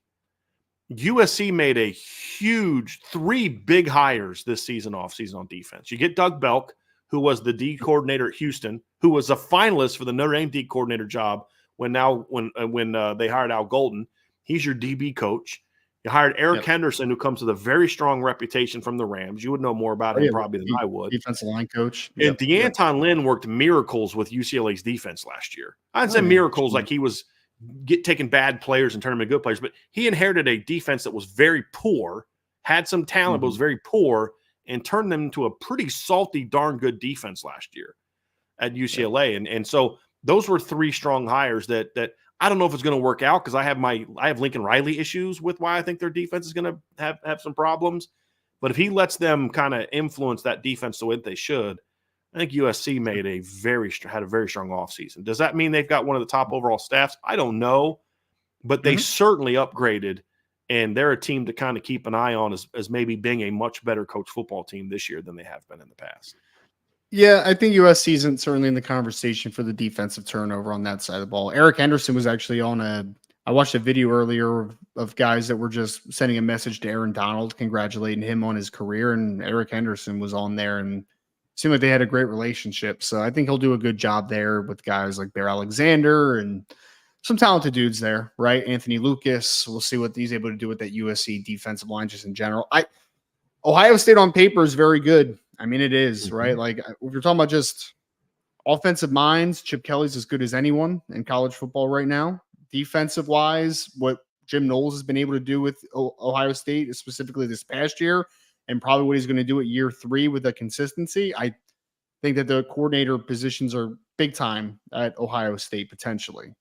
I was almost there with Texas A&M, man. I was like, oh, you got Elko, you got Colin Klein, offensive coordinator, and then they hired what's his name? Jay Bateman as their coordinator. I'm like, bro, you guys were so close. You were so close.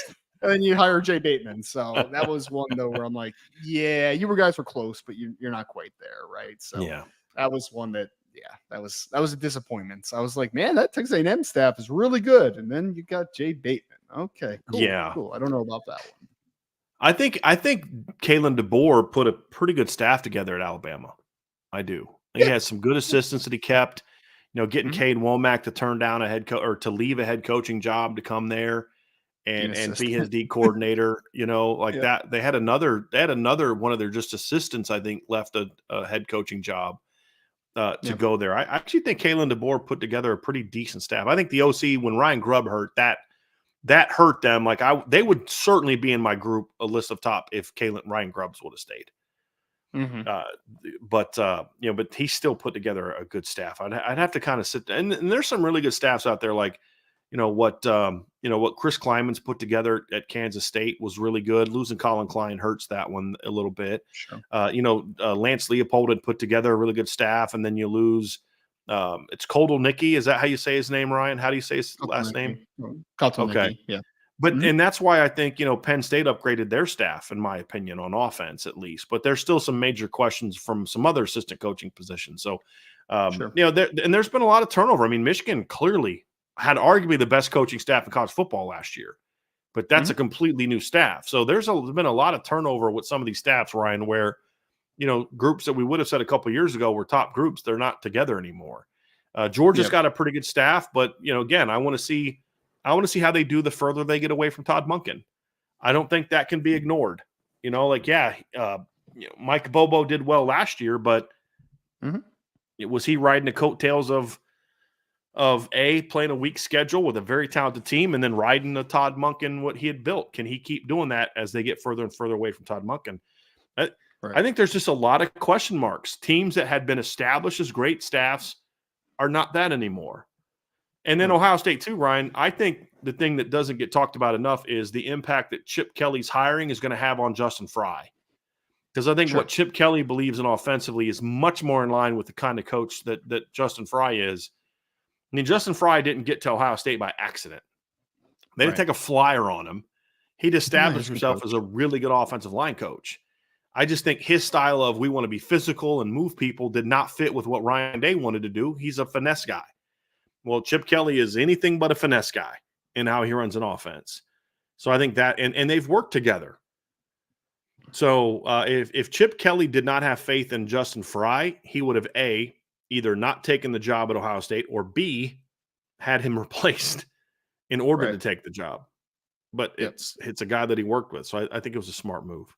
Very smart. At least from play calling perspective, I think Texas obviously should be in that conversation with Sark, and then Kwiatkowski. Is that his name? Yeah, he's good. He's a good defensive coordinator. He did a really good job this past year. Utah, although Utah had a struggle offensively specifically, still love Andy Ludwig. Good one. I mean, Jim Morgan Harding Scalley in the O-line. Morgan Scalley is one of the best defensive coordinators in college football that no one ever talks about. Then you have Kyle Whittingham, who's a great defensive mind as well, just at the top. So Utah is always a consistently good one. I have a super chat from ND Milton fan. Says, thank you, ND Milton fan, very much for the super chat. Did it surprise you how many bad coaching hires BK had? In that position at that level, it shouldn't be difficult, in my opinion. # he lost a 5-star, and it makes me happy. Did it surprise you? It did early on, Ryan, for the reasons he mentioned. Brian Kelly didn't get to where he got to by making dumb coaching hires. You think about some of the people he employed, he employed Mike Denbrock at Grand Valley. He had Matt Mitchell, who ultimately replaced him head coach. He had Chuck Martin. And there's a lot of coaches that you can trace back to, having worked under Brian Kelly and went on to have success. The problem is Notre Dame is early on, he didn't quite appreciate the difference between coaching at Cincinnati and Notre Dame. And especially from a recruiting standpoint, he brought in some guys that had no business being here. Like, you can get away with having a Charlie Molnar on your staff at Cincinnati. You can't have a Charlie Molnar on your staff at Notre Dame. And I don't think he appreciated that nearly enough. But the other part of it too is Brian Kelly wanted people that he can control. And once you realize that, his hires didn't surprise you at all, not even a little bit. And some of the guys that he had on staff, that didn't last very long. It's because of they didn't like working for him. And think about it, Notre Dame in 2014 had Mike Denbrock and Matt LaFleur on the same staff. In 2014, lasted a year, and Matt LaFleur was out. So now he's a head coach in the NFL and a very successful one, which is hilarious. But, yeah. So no, I think once you realize who Brian Kelly is and what he was looking for, it didn't surprise me. Maybe we're seeing growth, man. I don't know. Matt House was awful after being okay the year before, and he was like, "Get out of here. We're getting a new defense coordinator." So maybe he's learning. I don't know. Maybe he's learning. I wonder if there was a lot of times that people would say that about him at Notre Dame, and then you'd find out that wasn't a choice. He couldn't have brought that guy back if he wanted to. Wouldn't shock me if that's what happened. But then he does some things that led to Mike Denbrock coming to Notre Dame. So he's still who he's going to be. I'll say this: the Bo Davis hire was a really good hire. Getting the D-line coach from Texas is a very strong hire. I've heard he's good. Yeah. Yep. Aiden Benami, do you guys think a team can win a championship outside of the Big Ten or SEC this year? So Ryan, real quick, I was asked this question yesterday. Somebody said, do you think the champion will be someone from outside the league? And my response was, I'm not going to predict it till I see it. You know what I mean? Because this isn't the same Clemson team. So if I have to predict who the champion will come from, I would predict it'll be one of those two leagues, because outside of the last, 15 years, outside of 3 ACC runs by 2 schools, Florida State in 13, and then the 2 years from Clemson, every champion has been from the SEC or the Big Ten. Sure. So, I mean, you could argue that, well, the ACC should get more credence here because they actually had 3 championships in the last 15 years, so the Big Ten only had 2, and that's very fair. But when I look at the Big Ten of adding Oregon to the mix as well, and then I look at the ACC and I'm like, Florida State lost a ton. And Clemson doesn't – I think Clemson's going to be a lot better than people think, Ryan, but this is not a vintage Clemson team. This is not a 2016, 18, 19 Clemson squad.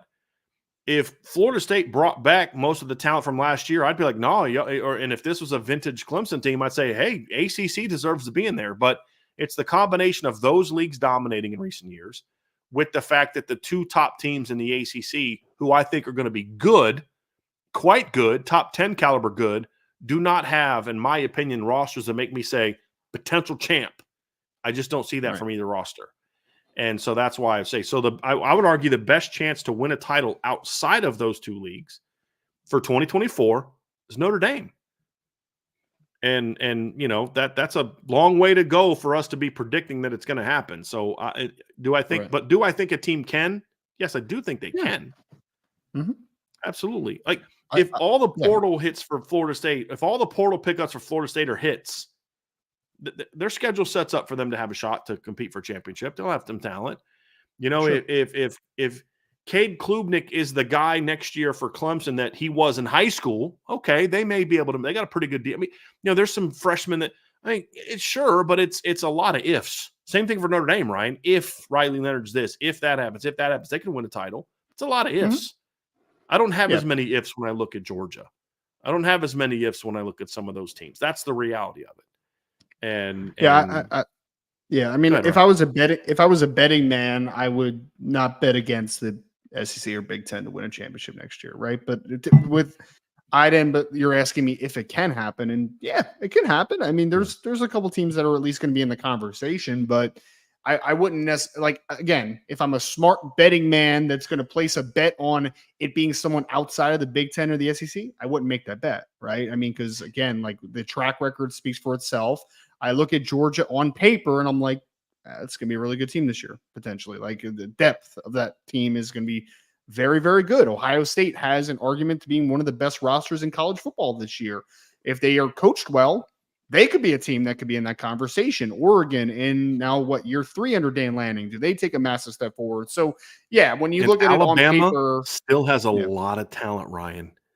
They do. And they're now being coached by the guy that led Washington to the national title game last year, right? So people writing Alabama off, I'm not ready to do that either. To your point, there's a lot more of those teams in those 2 leagues that have legitimate championship rosters, where with the 2 ACC teams, with Notre Dame and with a miracle team out of the Big 12, there's a lot of, well, this has to go perfect, that has to go right, that has to go right, that has to go right.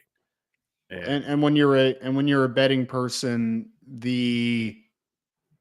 when you're talking about the chances of things turning a certain direction, it's an easier outlook to project an SEC or Big Ten team to win a championship than it is to bet on Miami or bet on some random team in the Big 12 or even bet on Notre Dame right now. I mean, it is, right? So if you're talking about what the safer bet is coming out of the Big 10 and SEC seems like a safer bet.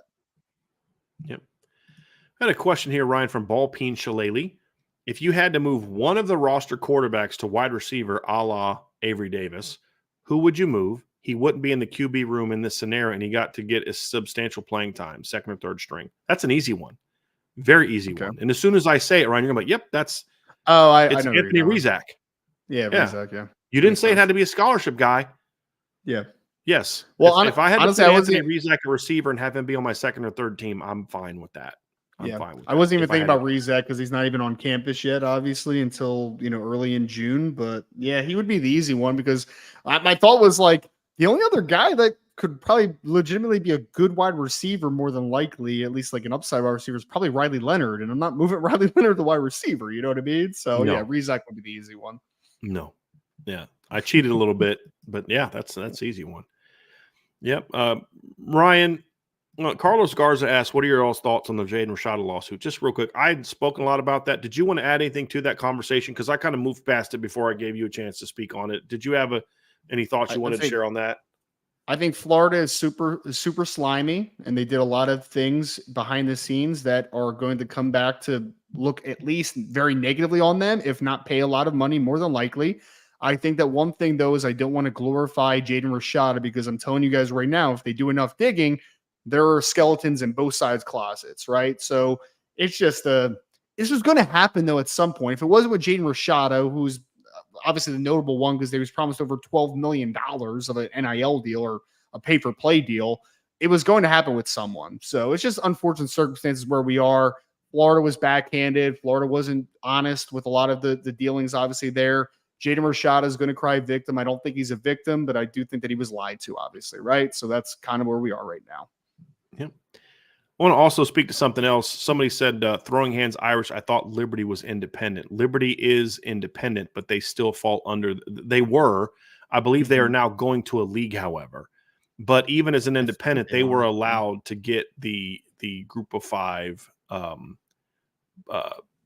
New Year's Six appearance. So it's basically, we say Group of Five, but the actual definition of it is it's one of the teams that's not considered.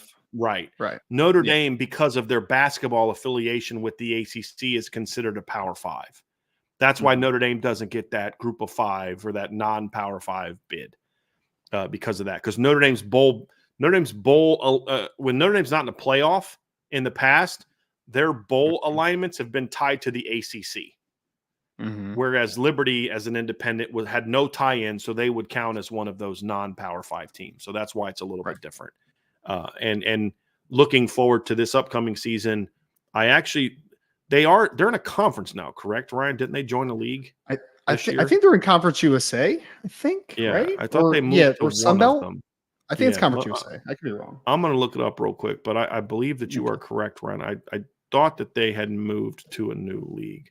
So let me just look it up real fast. I hate typing during the show. It's either USA or Sunbelt. I think it's USA, though. I could be wrong. Yeah. I'm just going to look it up real quick. But yes, I do believe that like I said, I do believe that they are now a member of another team because the independent move was always part of a transition to another league. So let me just see if I can. I'll try to find it. If I can get this. Of course, the internet's going very slow today. But I thought it might have been this. What's one? Florida International's in Conference USA or Sun Belt? Because they're so Liberty is Conference USA. Conference USA. Okay. Yep. Okay. Which is interesting. I wonder if the Sun Belt was after them because I think the Sun Belt is probably the best G5 conference right now as far as like the AACs and like that type of stuff. But you think the Sun Belt's better than the AAC now? Yeah, I think the Sun Belt's really good, man. I think it's good. We got a new Troy head coach down there though, but we'll see. But yeah, I think the Sun Belt's a pretty strong conference. Yeah, I'd have to think about that one. The Mountain West is still solid. With Boise, Air Force, there's just some. If San Diego State was better, they should be better. If they were better, I would say that. But AAC, still has Memphis, still has UTSA, Tulane losing Willie Fritz hurts, and then after that, it's kind of a drop off. Ryan, You've got Florida Atlantic, South Florida, Rice, Navy, UAB, Tulsa, Charlotte, Temple, East Carolina. So yeah, it's not I real do strong. I do like South Florida moving forward though. I don't know if you've seen that young quarterback they have, the Byram Brown kid. He's pretty good, man. Mm-mm. He's a pretty good No, I player. haven't As seen far him. as like I'll check him out. as far as like college football player, I'm not sure if he's an NFL kid yet, but he's Right. like 6'3", strong arm, really good athlete. He's an interesting little player, man. Interesting. Mm-hmm. Byram Brown. Apparently he's only 19 Byram. years old. Okay. Byram, yep. Good player. Here we go, Ryan. John A1. Solve X. So we Okay. got to do some algebra here today, Ryan. So solve for no. X. Notre Dame Mhm. top 15 room plus Notre Dame top 5 room equals X ranked offense in 2024. John, I used to teach. I said almost coach math. I used to teach math, and I never thought I would have to do a math problem like this again, sir. So thank you so much for this. We know what's great, Ryan, is I have been able to say for the last however many years that my teachers lied to me, and I haven't had to use algebra as an adult. Well, John has now changed that for me. I've had to use algebra. In all seriousness, Ryan, I think if Notre Dame has a top 15 quarterback room and a top 5 offensive line, they are a top 5 offense. Mm-hmm. Can I know one more variable, John? Can I know what the quarterback room is for Notre Dame? Can I have one more variable into this conversation? Well, how about this, Ryan? Riley Leonard's healthy this year. Okay. Oh, it's a top 5 to 7 offense, somewhere in that ballpark. 100%. I mean, because you're talking about the dual threat ability on top of a top 15. I mean, top 15 out of 132 teams is pretty good. Like, that's a pretty good number. Top 5 offensive line room, and that's an elite level, right? In that situation. So, yeah, I would say top 5 to 6, top 5 to 7, somewhere in that ballpark. Mm-hmm. I think it's easy top 5 if those two, because they'll have a top 5 tight end room, they'll have a top 5 running back room, and they'll have a very good quarterback. With and the only Notre Dame having a top 15 receiver room, that's a pretty good group because there's a lot of really good receiver rooms out there. Yeah. But I just feel whenever Notre Dame has a top 5 offensive line, they're really dangerous. But now you're having, I mean, think about that. You think about the 2017 team. You had a quarterback who couldn't complete half of his passes, a very shaky wide receiver room. Your tight end situation was kind of, you had a really good running back room, but you had a top 5 offensive line, and therefore Notre Dame still won 10 games against this toughest schedule they've played in 15 years. So, yeah, you give Notre Dame a top 5 offensive line. And what does that mean if it's a top 5? It means Charles Jagasaw is as good as we think. It means Rocco Spindler's emerged as a left tackle. It means Billy Strouth and Ashton Krager are as good as we think, and the right tackle's taking care of itself. Or left guard, I should say, about Rocco. And then right tackle's taking care of itself. Notre Dame has a top 5 offensive line with the skill talent they're going to have around it. I mean, think about Jeremiah Love, Jadarian Price, Keidron Young, Aeneas Williams, and Jabron Payne running all year behind a top 5 offensive line. Think about Riley Leonard running the read zone behind a top 5 offensive line. I mean, goodness gracious. I'm there for it, man. That's going to be fun to watch. John, no more math questions. Thank you. No more algebra, unless it's simple. It needs to be basic math. Okay, no algebra. Stone and door. But see, John, if you haven't met John, John's a Navy guy, and John is wicked smart. So for him, that probably seemed like a very simple question to ask us, but we're not. We're football coaches, man. Stone and door. How big would it be for Freeman if Notre Dame won 13 games this upcoming season? It's never been easier than now with the expanded playoff, but he'll be able to claim something never done before at Notre Dame. I would push back a little bit. It's never been easier. I mean, it's still pretty hard. I mean, he'd have to go 12-0, which means wins at A&M, at USC, at Purdue, at neutral field against Georgia Tech, home against Florida State, home against Louisville, and then still win a playoff game over a team that's considered a top 12 team in the country. That's not easy. Easier, I guess he's saying, sure, right, than it was. Yeah, because there's more opportunities and that type of thing. But that's still not easy. But in my opinion, Ryan, to win 13 games, they're going to have to win 2 postseason. Look, could Notre Dame go 12-0 this year? Of course they could. But it's so hard to predict 12-0. I said this yesterday. Look, my bold prediction, my bold take for the 2024 season is no Power 5, no Power 4 teams go undefeated. None.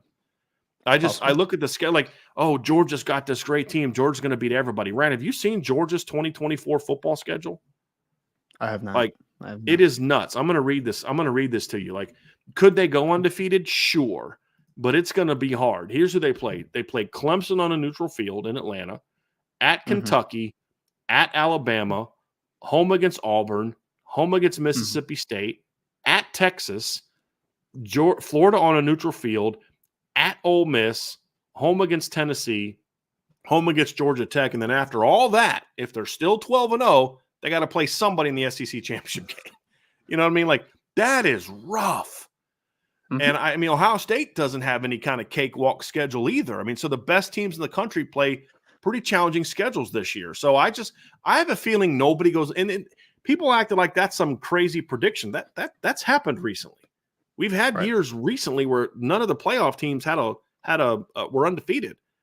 I think 2017, I believe, was a year where none of the playoff teams were undefeated. I could be incorrect about that, but I believe Oklahoma was the only one that I'm not sure of, and I'm pretty sure they had a loss that season, if I remember correctly.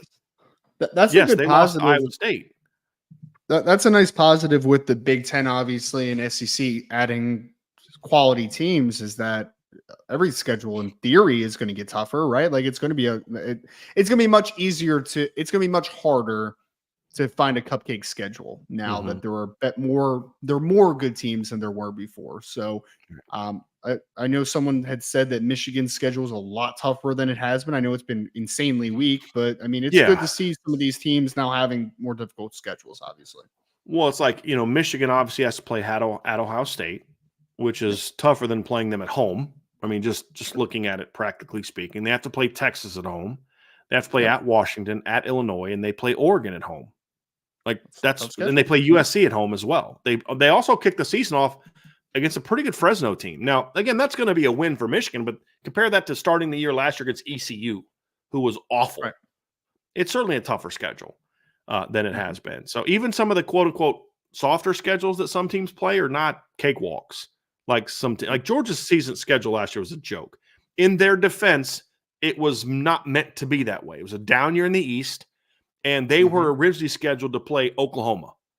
And then the SEC canceled that game. So I don't blame Oklahoma or I don't blame Georgia for their schedule being soft in the same way that I blame Michigan, who basically put their schedule together to be soft.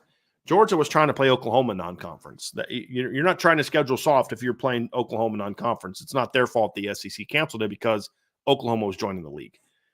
So it's a little bit different. But to the question, how big would it be for Freeman if Notre Dame won 13 games this upcoming? I mean, it's massive. Monumental. It's monstrous. I mean, number one, just speaking to the previous question about him getting an extension, number one, for Freeman personally, he's going to be a lot wealthier.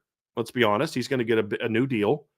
It's going to have huge recruiting implications because to get to 13 wins, Ryan, they either have to go 12-0 with all the wins over the teams we talked about, which creates a load of buzz.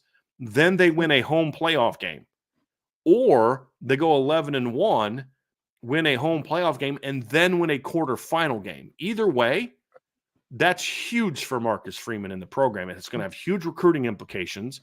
It's going to have huge portal implications. It's also going to have huge NIL implications because you and I both know when Notre Dame kind of takes that step, businesses, donors, boosters, whoever are going to be flocking to Notre Dame to try to tap into that market because they know when Notre Dame's good, nobody makes money like Notre Dame when they're good. Nobody. No. And that's going to be huge for the program all around. So how big would it be? It'd be huge. Obviously if they win a title, that's the only thing bigger, but like that would be a kick the door down. We're here. You have to contend with us now type of season, in my opinion.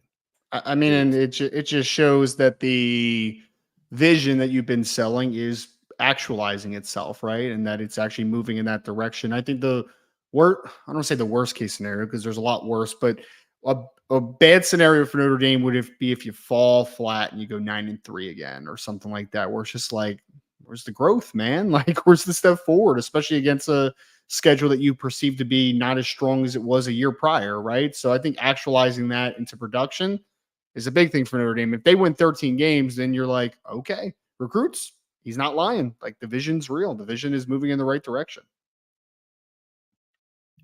And it would give some credence to the roster's already really good. That's the other part is like, look, I'm not walking in where I got to be Superman. I'm going to go there and be with some dudes because football is a very unique sport in that it is still the one team sport that I believe when it comes to top recruits, there's still a desire to play with other top recruits, more so than maybe you've seen others in other places from the volume standpoint. If you're a great offense quarterback, 9 out of 10 big-time quarterbacks understand I better go somewhere that has good guys I'm throwing to and good guys blocking for me. So yeah, I may be getting this big, huge deal from this team, but go there and get my brains beat in. Like, okay, I realize that, Vanderbilt offered me $10 million, but is that worth it if I'm going to get my butt kicked every week? You know what I mean? Like, Poor those are things you got to Vanderbilt. think about. Poor So yeah, Vanderbilt. poor Vanderbilt. Yeah.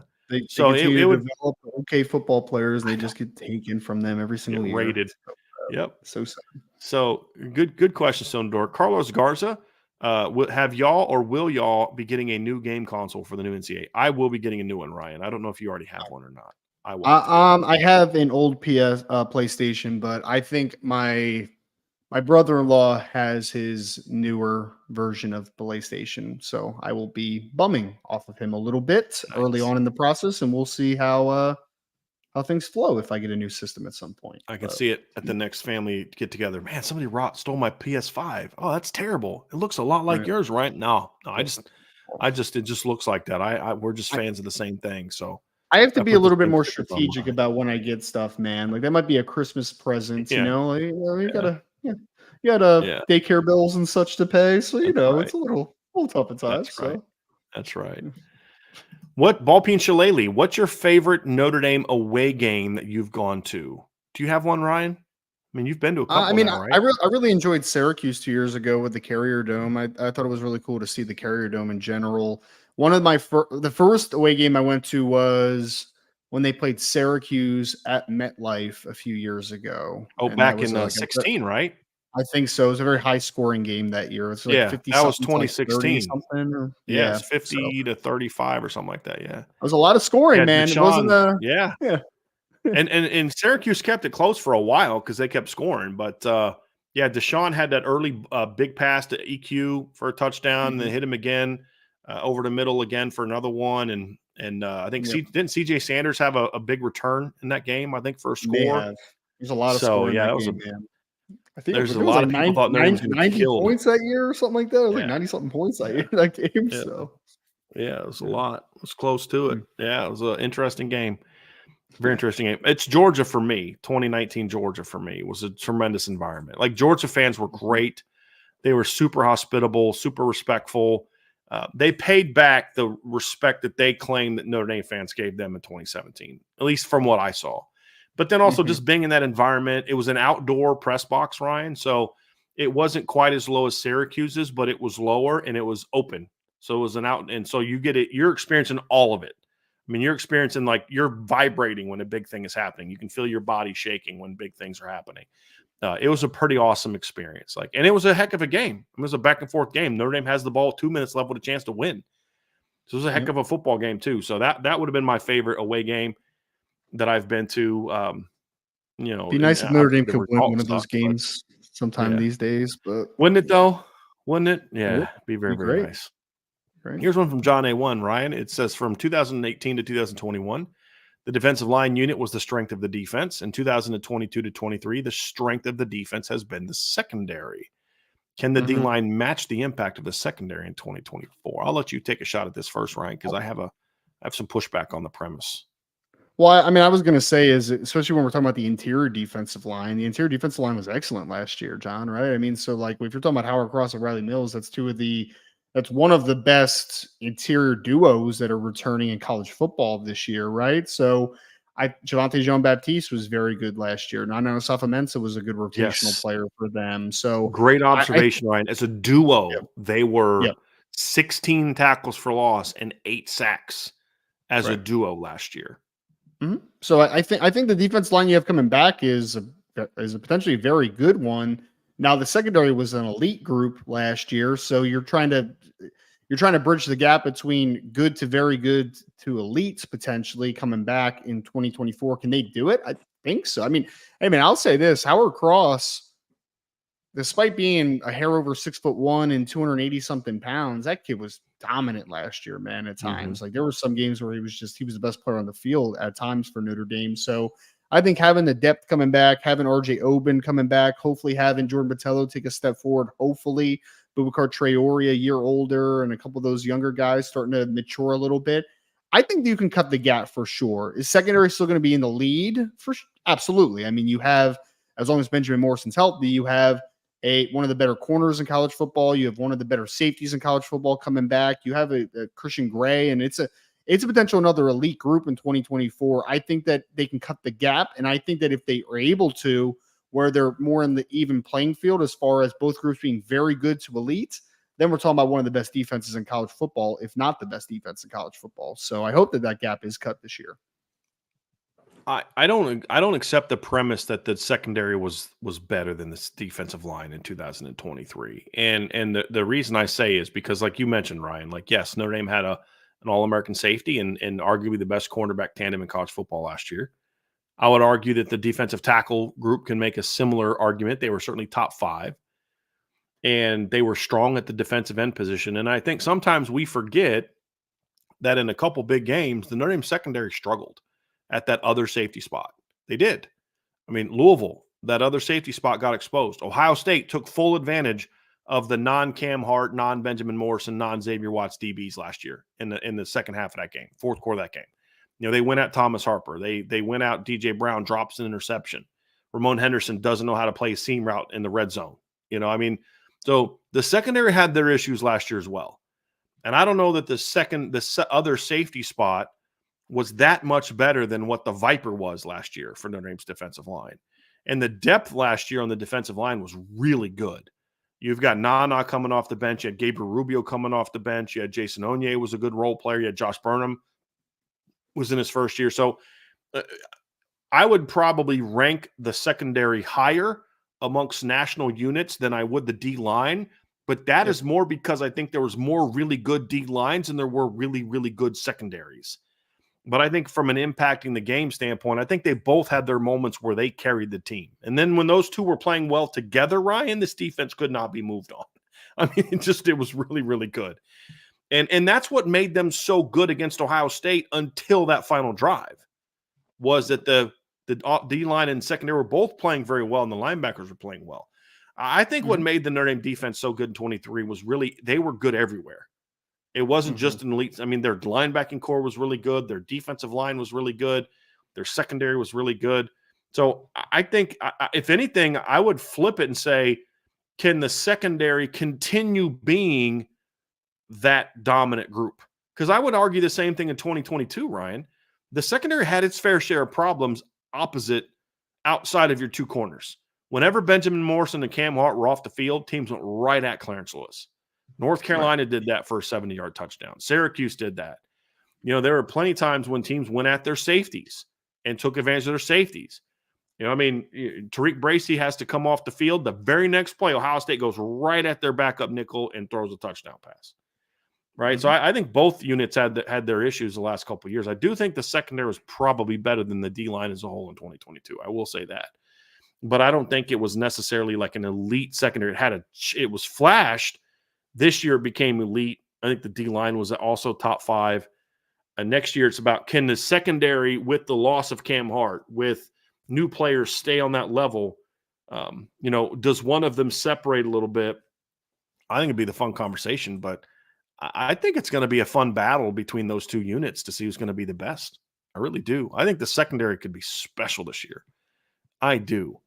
But if the light goes on for Josh Burnham at big end with RJ Oben, with Boubacar, with Jason Onye, now you're talking about a two deep of just difference makers. Oh, and by the way, they've got this young freshman named Bryce Young who's trying to help out and play this year. You know, like, the D-line could be really nasty. It's all going to come down to, can the Viper position take a step up?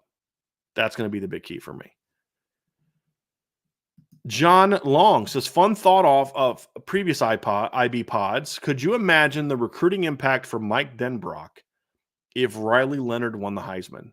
Finally would be able to be a top of the recruiting battle. Ryan, so this comes from the show I did Wednesday, where I talked about Pro Football Focus released their top 5 Heisman candidates, and they had Riley.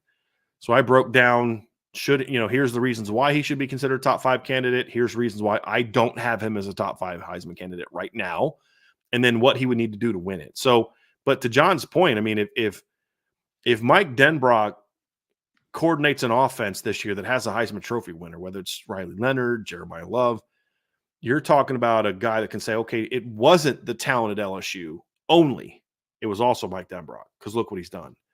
And now he starts getting love. And if it's Riley Leonard, he starts getting conversation of like, okay, can we not only talk about Lincoln Riley as that guy now? Let's talk about Mike Denbrock as that guy and what he's been able to do. So, yeah, that'd be huge. It'd be absolutely. But here's the thing. Would recruiting – here's the awesome thing, though, Ryan. I don't think it changes quarterback recruiting that much, because they're already recruiting at a pretty high freaking level right now. You know what I mean? Keep it rolling. Exactly. Yeah. You know what I think it would have an impact, though, Ryan, is now you'd have some younger quarterbacks be more willing to sit for a year or two, knowing that when I get my chance in this offense, I don't need 3 years to start. Give me 2, and I'll have my shot. That's what happens. That's why Kyler Murray is willing to sit behind Lincoln Riley, because he knew, or behind Baker Mayfield, because he knew when I get my shot, I'm going to shine. Mm-hmm. And he did. Started 1 year. Kyler Murray was a 1-year starter at Oklahoma. Now, he started 2 years in college because he started as a freshman at Texas A&M. But he was a 2-year starter in college, or a 1-year starter at Oklahoma. But he knew, I'll wait my time. We see this at Bama. We see this a lot of places. Mac Jones could have left. Said, wait, I'm going to wait my time, and when it comes, I'm going to shine. And he did. And that would help them with roster retention as well. I think where it'd have the biggest impact, honestly, is a wide receiver. I think that's where a quarterback in Notre Dame winning a Heisman would have the biggest impact, in my opinion.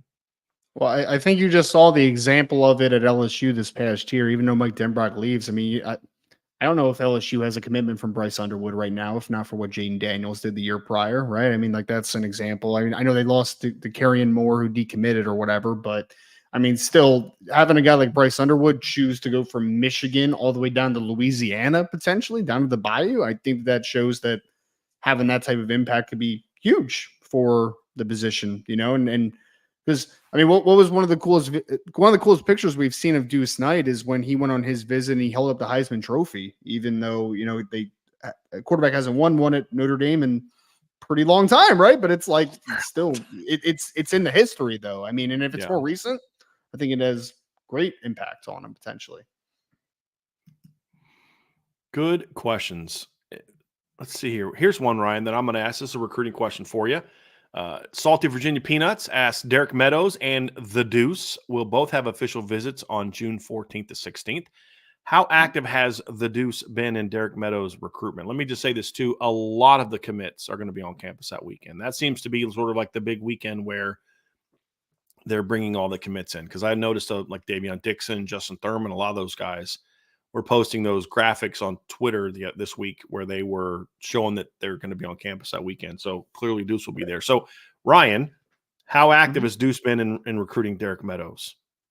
I mean, he's been recruiting everybody to a very high level. I mean, yes, he's talking to Derrick. You've seen him put on the Twitter of him in the graphic with him and Meadows on there as well. So, I mean, he's been very active, right? Like, if Notre Dame doesn't get Derrick Meadows, which again, I don't feel great about right now, to be very honest, right? But if they don't get Derrick Meadows, it's not going to be because of Deuce Knight's lack of recruiting. Like, he's been recruiting his butt off with pretty much every wide receiver target that we've known of at this point, right? So he's been big in it, and he's been consistent with it. And having him at the weekend, I think it's big for Notre Dame. There's no doubt. I'm feeling less about the strength of Notre Dame's chances the further we get along, especially when you see who does Derrick Meadows have their official visit set up to, right? I mean, you're seeing Alabama. I know he has one to Michigan as well, but just start feeling worse about Notre Dame's chances, unfortunately. But if he has a great visit and Deuce is there and they're able to continue to build that relationship and that bond, they have a chance. They have a chance. It's just, we have to see how well that visit goes. Got a super chat from my guy, Just Your Ordinary Joe. Thank you so much, Joe, for the super chat. Greatly appreciate that, my friend. Quarterbacks enjoy standardized metrics, QBR. Do punters have a counterpart considering their key skills, distance, when that's the goal, hang time, successful pooching, avoiding blocks? So, Ryan, they don't have the standardized metrics, but people do take into account certain statistics. they measure total punting average. So so you kick it 50 yards independent of the return, you get credit for a 50-yard return. There's a net punting average, which is basically takes into account the return, so if you kick it 50 yards and they return it 10, your net is 40. There's inside the 20, they measured that. They measure which is most 50 plus. important. Right, agree. And that's where, when you look at Bryce McPherson last year, had a very high yards per punt average, but his number of balls inside the 20 and fair catches is the other one that they measure, were very low compared to past punters, because he didn't get it up. It didn't hang up. It get it far, but it didn't hang up a lot, which hurt the punt return unit. And so those are all things that they measure from a statistic standpoint, but there's no formula that gets proven into to show a punter's effectiveness, to Joe's question, right? That I know of. Ryan, do you know of anything that's used publicly that I'm sure that kind of puts all that data into some sort of metric?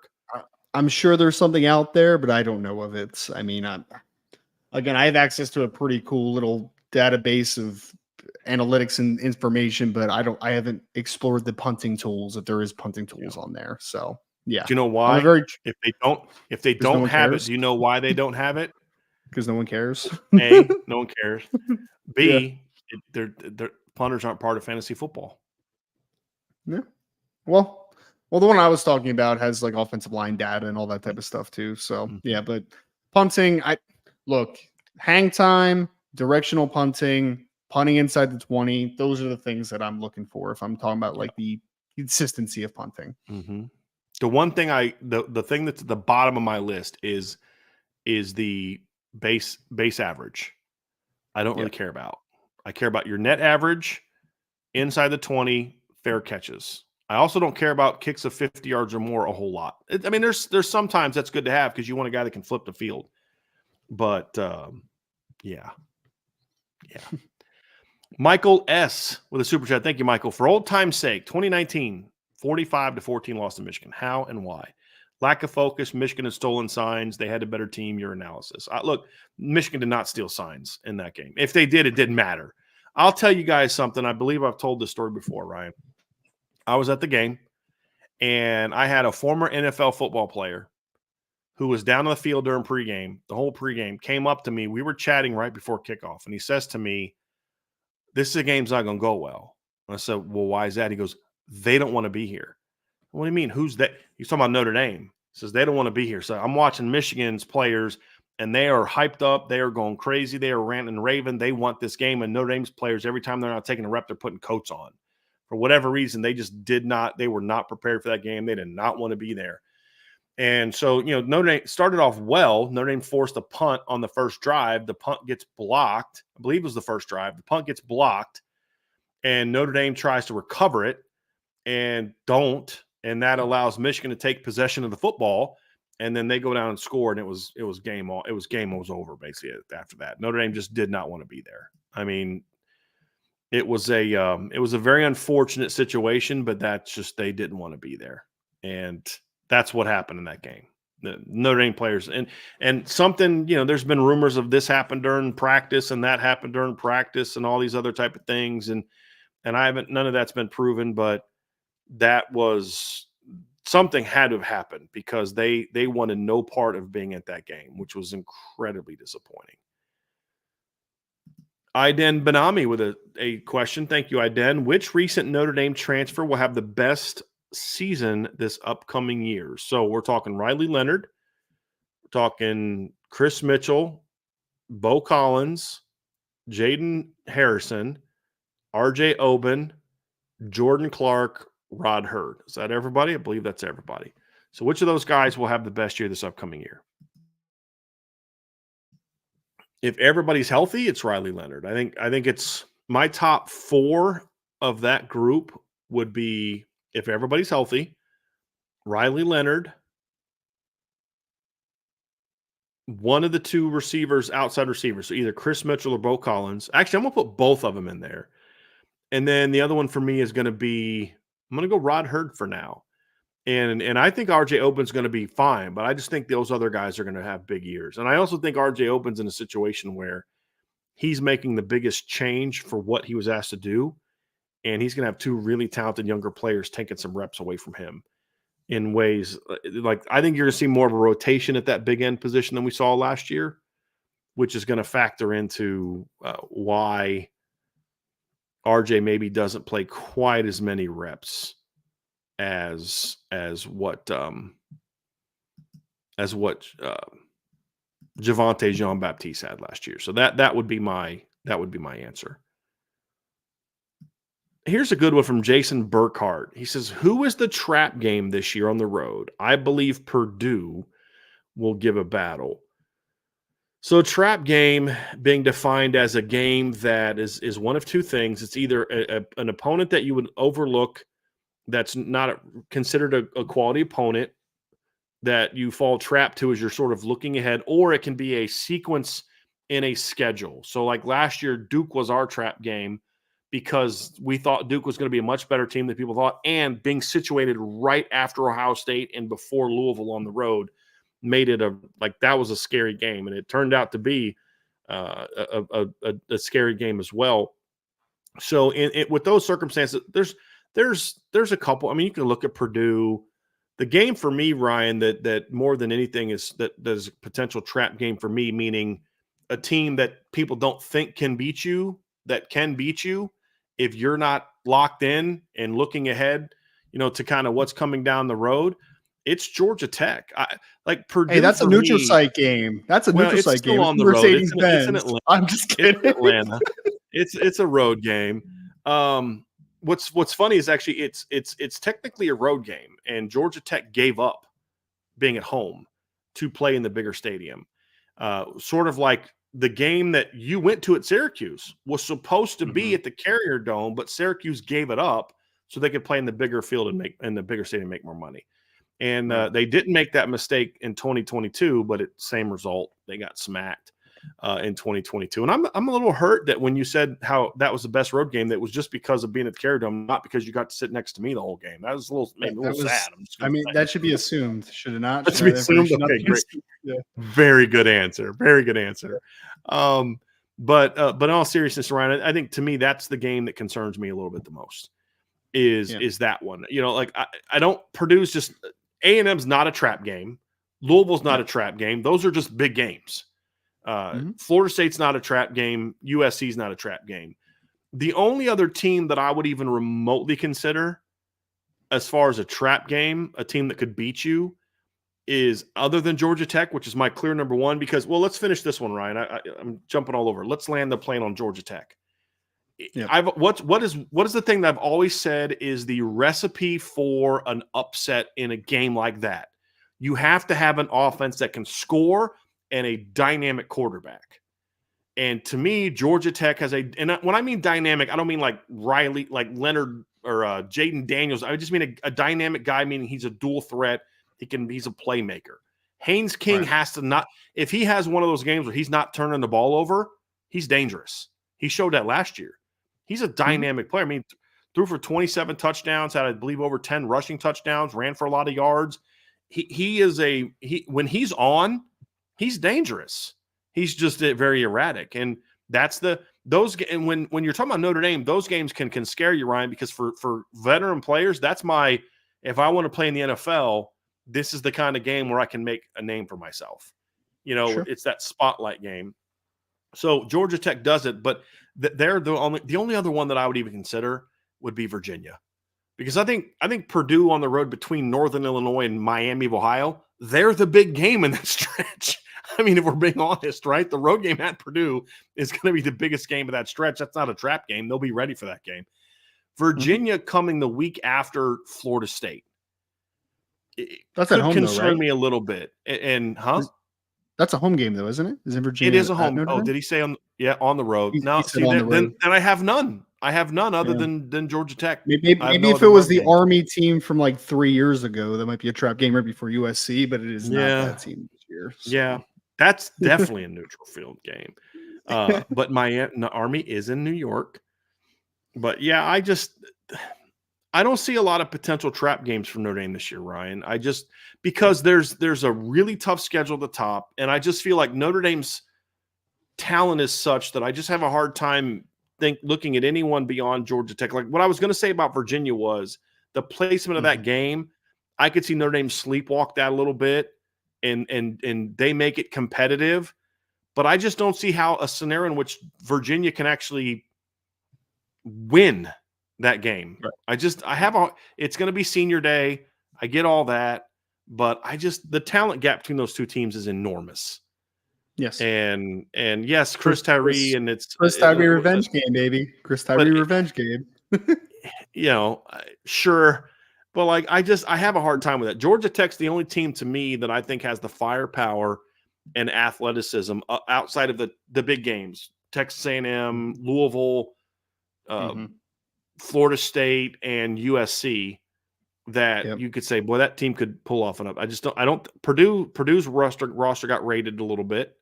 They lost that good receiver, also left. I think Purdue's going to be pretty bad this year, man, to be honest. Well, I mean, if everybody they had last year, they're not bad, Ryan. That's the sad thing is like, Scourge comes back. There was what's the Burks?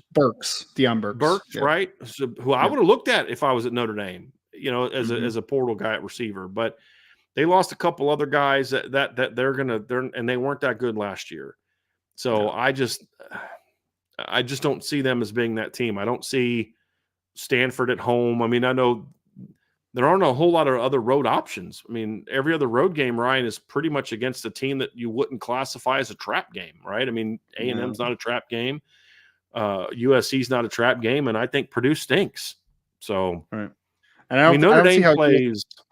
I don't see how USC could be a trap game either, because like that's going to have all your attention, right? Like it's not a trap. It's not coming up on you out of nowhere. Like who USC is. So here's a unique aspect of Notre Dame's schedule this year, Ryan. Notre Dame only plays 3 true road games this year, meaning they're playing on the field that team normally plays on. Now you count 4 if you count Georgia Tech. They're playing in Atlanta. Georgia Tech's in Atlanta, but it's at Mercedes-Benz.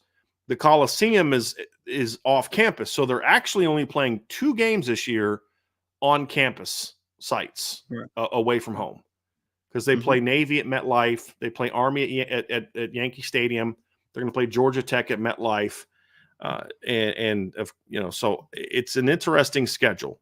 You've got A&M on the road, Purdue on the road, Georgia Tech neutral field, and then USC. So you've only got 2 games on a college campus and only 3 true road games this season. And then 4 road-ish games that are considered road games this season. So a very interesting schedule breakdown for Notre Dame, which is another thing that factors in. While I think it's a challenging schedule, and the opponent win-loss record of this year's opponents is actually better than last year's opponents.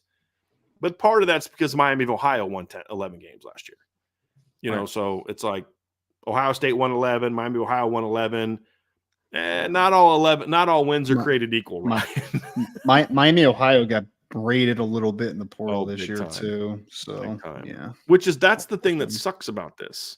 That staff recruits these kids, build these kids up, and then they just all bail for green. Especially Miami, Ohio, man. Especially Miami, Ohio. A place like that. I mean, they're taking the Caden Woolard kid is the defensive end that transferred to Oklahoma. It's like that kid was a 2-star, 3-star kid, and you build him up, and Oklahoma stole him. So there you are.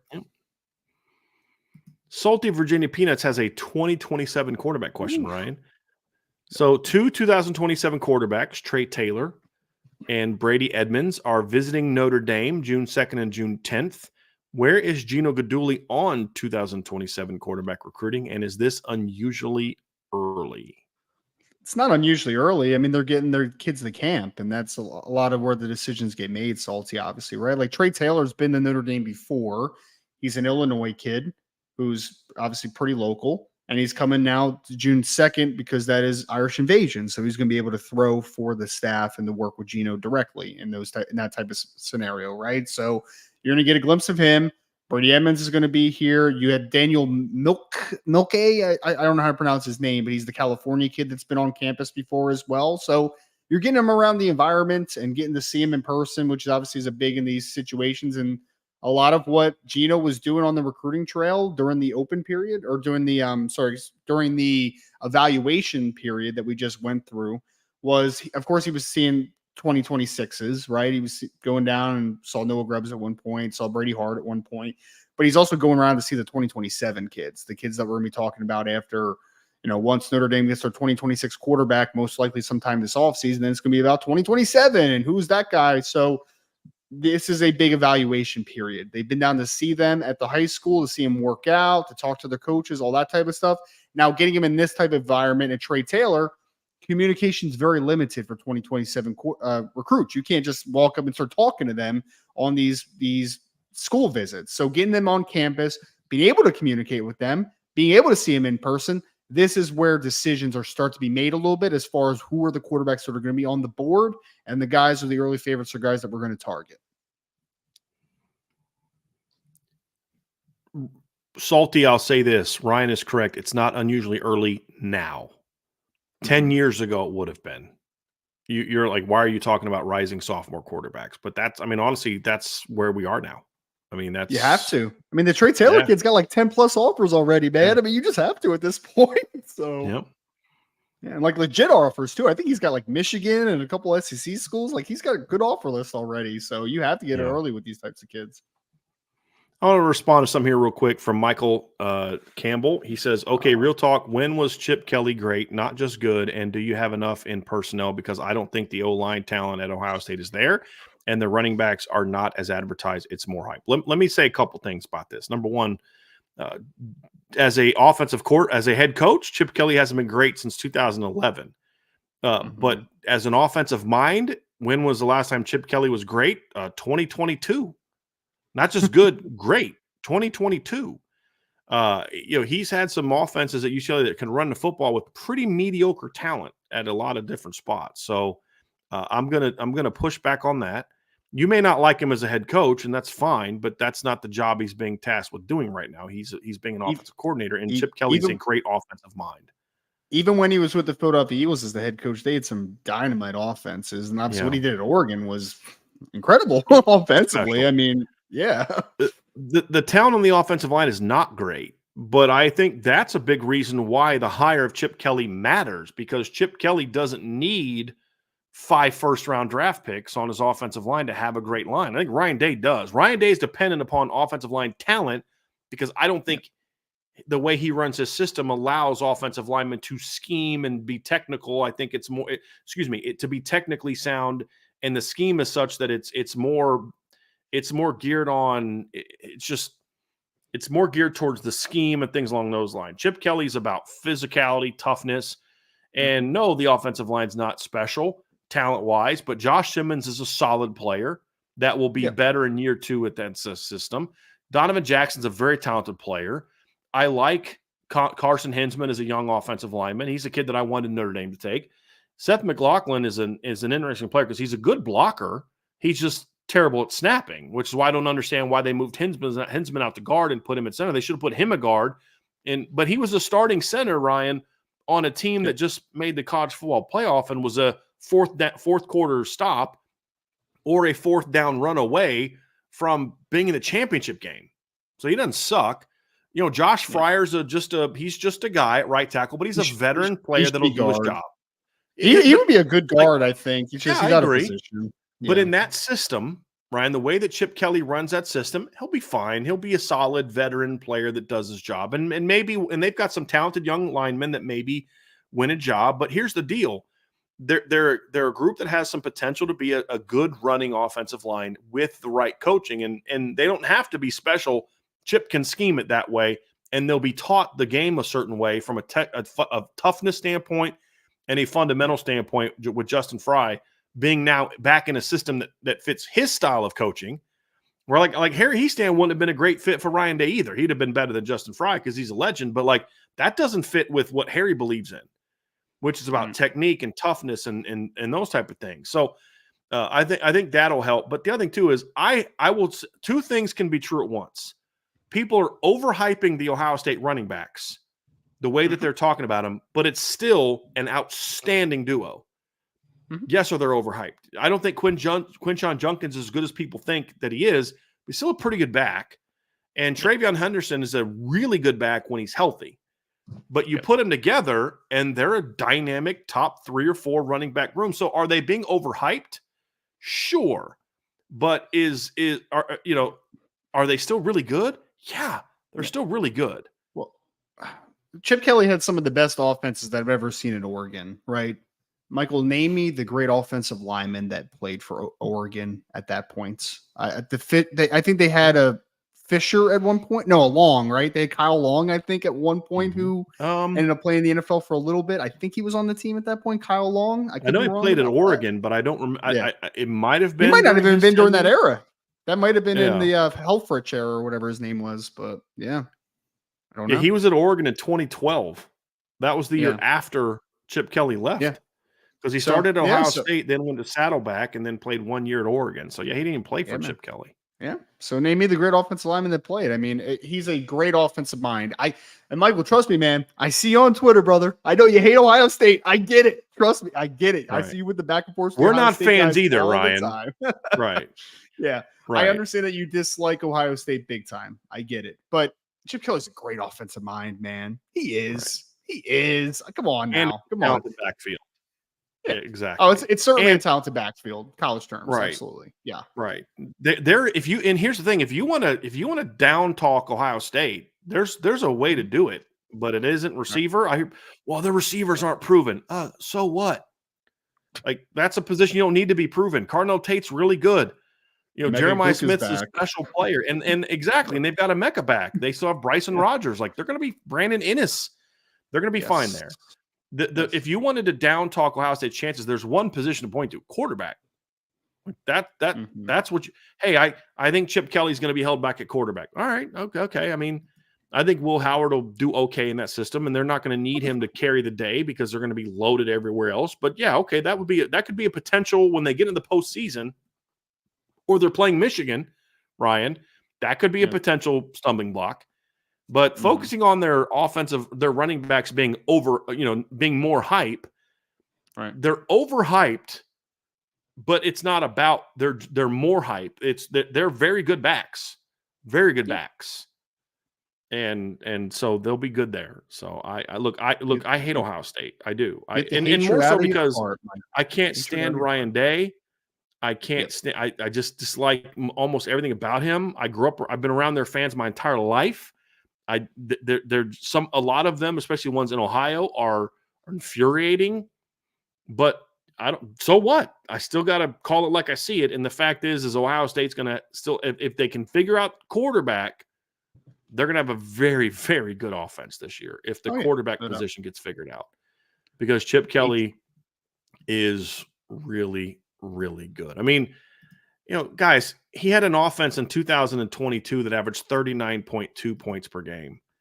With Dorian Thompson-Robinson as his quarterback.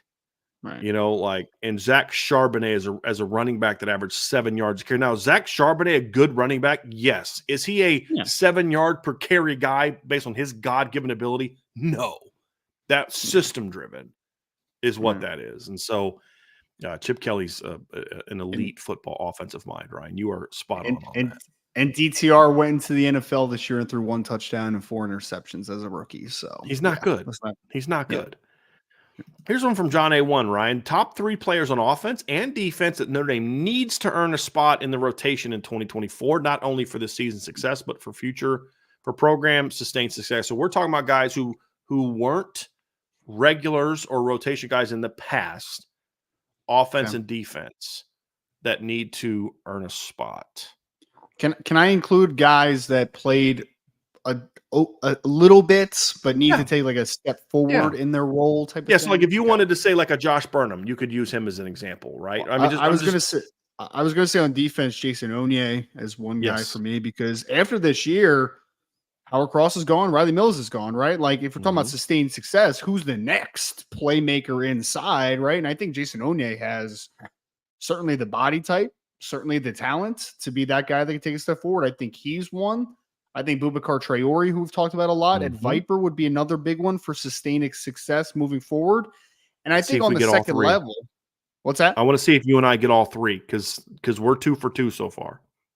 Man, actually, the third one's tough, man, because I'm going to throw one of the linebackers in or Don Schuler. Like those would be one. Like it'd be a conversation between. Like Drake Bowen didn't play a ton as a freshman. I think Mm-hmm. him being a dude potentially would be great for sustained success. But he's kind of already earned that. I'll let me interject my third, Ryan, and see if this makes sense to you. Jaden Osbury. Okay. And the reason I say Jaden Osbury is because where they're going to play him, there's a good chance when Jordan Clark's not on the field, Jaden Osbury is going to have a chance to be on the field. And when you talk about future success, if Jaden Osbury forces his way onto the field at Rover and that nickel spot, it means you're not only impacting it this year with Jordan Clark, but now it changes kind of how you plan to build your defense in the future.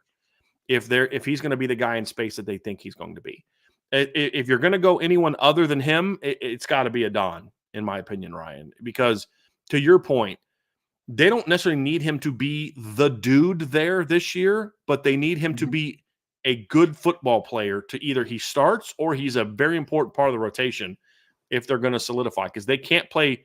It can't be Rod and Xavier taking every snap from start the season to game 16 if they're going to make it through a season. They're not going to be able to do that, in my opinion.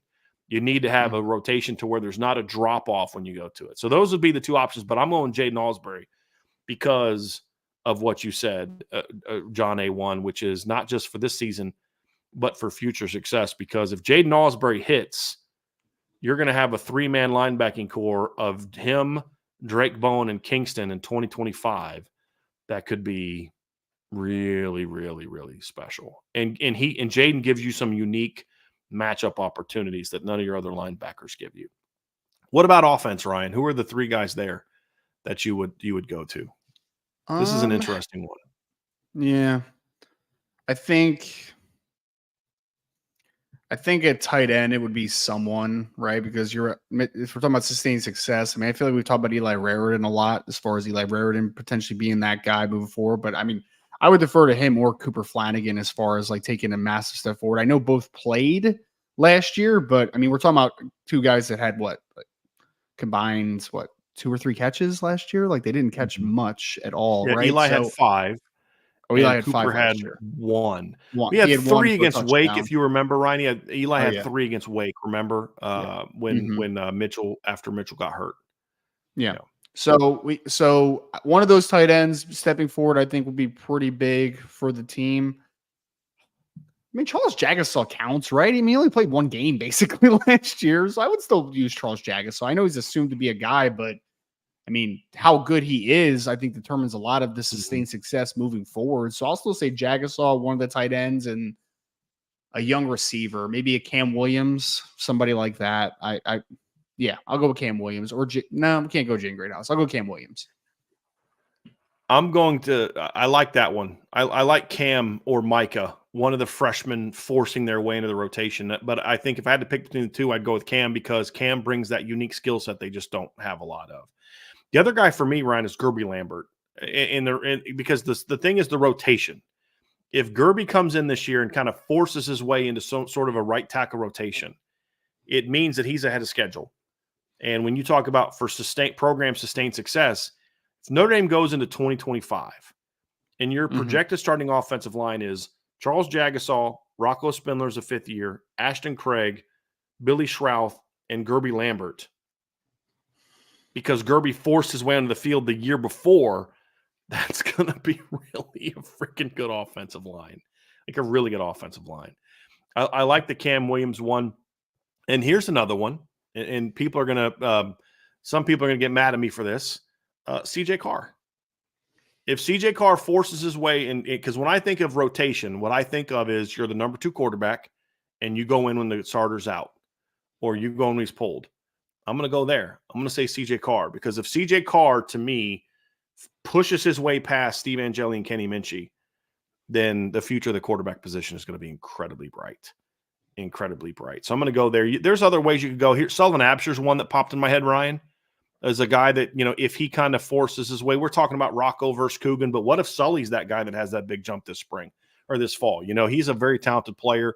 If the light goes on for him, you bring a lot of the stuff to the table at guard, like an Absher Jagasaw combination that's similar to the Rocco Jagasaw combination, but this guy would be in the same class as Charles Jagasaw, so they'd be together longer. That's one that popped in my head as a potential. I'm always desiring to say Dion because you always say if the light goes on for Dion, but I don't think they need him to be that guy. Right. It's a benefit if you do. You're better than you are. But with Bo Collins, Micah Gilbert, Jaden Thomas, Cam Williams all having the potential to play that spot, you don't need Dion to do it. You don't need Jaden to do it. You're really good if he does, but you don't need it. Right. Last year, you needed it. 2022, you needed it. This year, I don't think you need it like you did in Dion 2025 breakout. I can see it right now. 2025 breakout. Boy.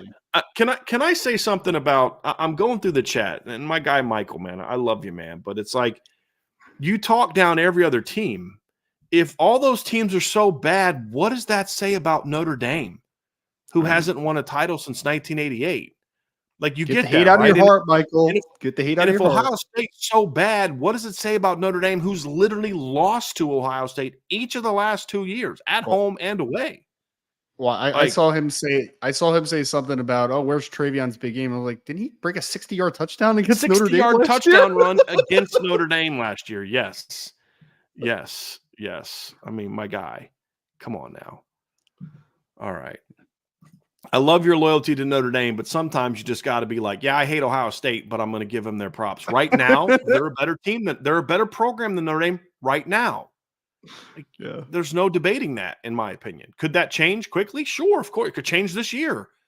But right now, it hasn't changed. What's Marcus Freeman's record against Ohio State, Ryan? It's 0-2, baby. 0-2. Yeah. Chad Moreland. I respect it, though, Michael. I respect the grind of hating Ohio State. And he's not going to listen to a word I say. He's going to keep going at him. And I keep fighting it. Yeah. Get it. Chad Moreland, if the Irish are 12-0, does Riley Leonard have 40 touchdown passes and 5 touchdown runs, or 21 touchdown passes and 16 touchdown runs? It's an interesting one. I mean, I think it's somewhere in the middle, right? Like, I don't think it's going to be 40 touchdown passes. That's a lot in a single season. I mean, what's the Notre Dame record? It's Brady Quinn at 39. 39. Okay, so I believe. I think 37. 37. I think we bring down the touchdown passes on the first one, but you raise up the touchdown runs. I would say, if I had to predict it, I'll say 30 touchdown passes, 11 touchdown runs, somewhere in that ballpark. I don't know. I'm gonna stick with his premise because I think that I get the premise. What's more likely if Notre Dame is 12-0? I think what's more likely is the latter. Just because, it'd be 21 touchdown passes and 16 touchdown runs. And part of it is, if you look at like Jaden Daniels the year before, Ryan, Jaden Daniels had 40 touchdown passes, and I believe he had 10 plus touchdown runs, but he had 40 touchdown passes. And a big reason he had 40 touchdown passes on top of him just being really freaking good is he had a really dynamic receiving core.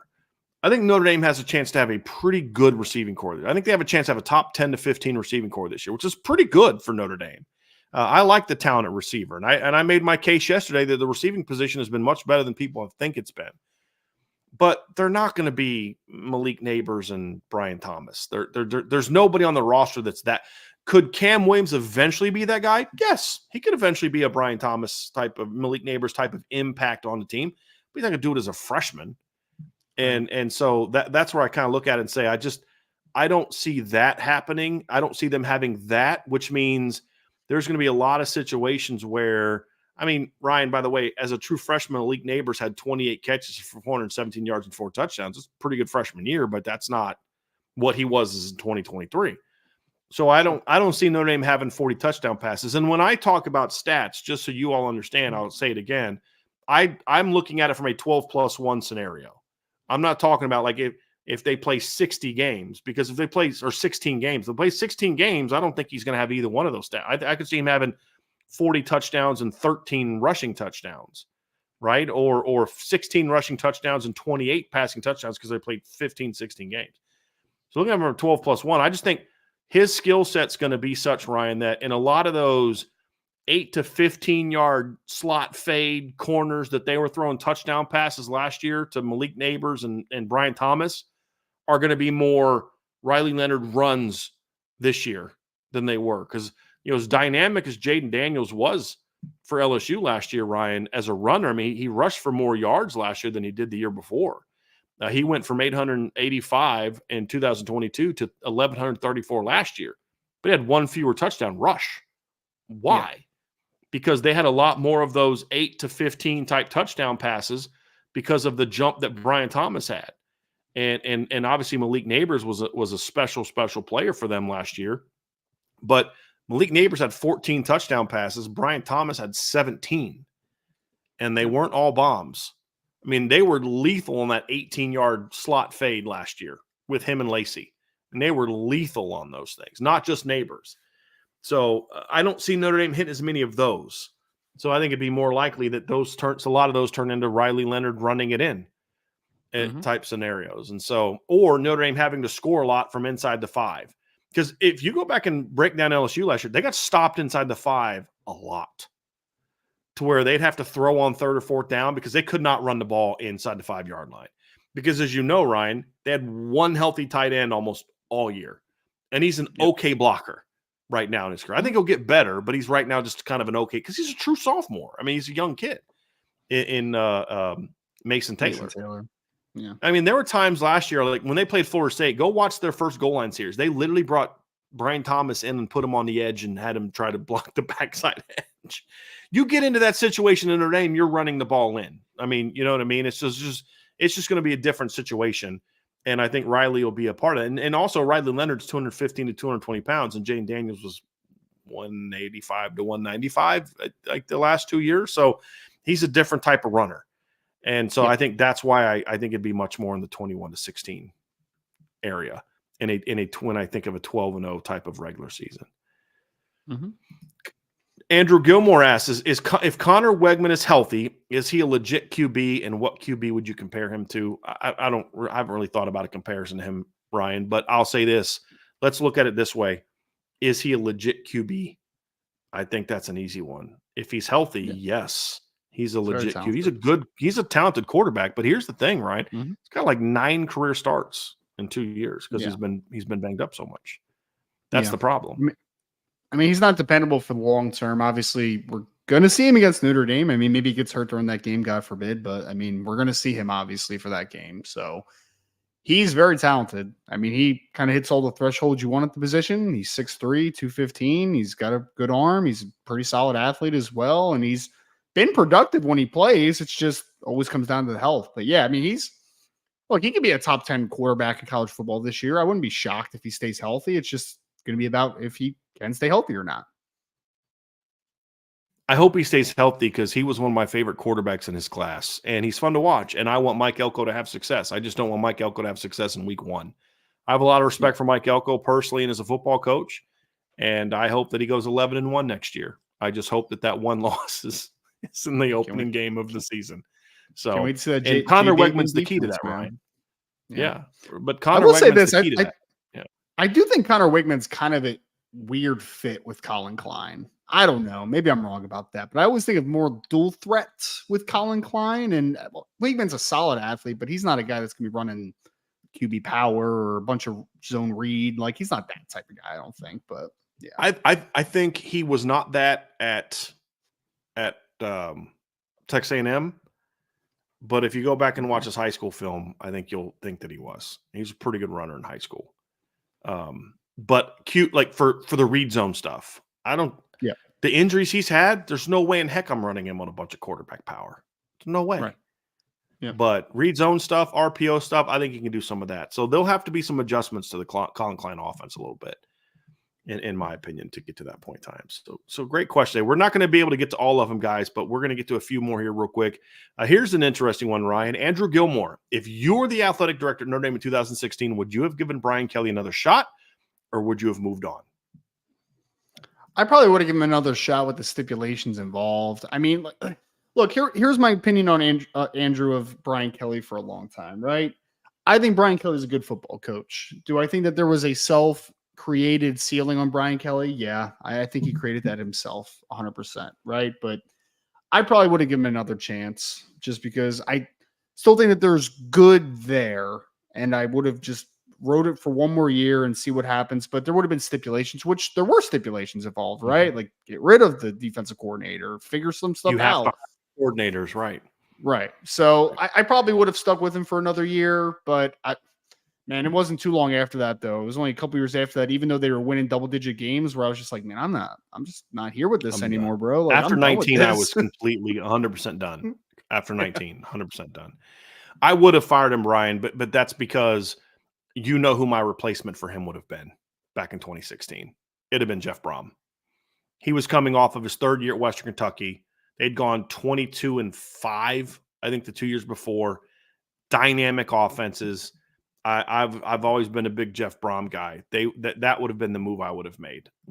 To bring in Jeff Brom and what he could have brought to the system. That would have been that'd have been a lot of fun to watch. A lot of fun to watch. So I would have said yes. I would have made that move. Because here's the thing: if you're going to make that move, you can't. If you fire a coach and you don't have an idea of who the replacement's going to be, or at least the candidates of the replacement, then you deserve to be fired with him.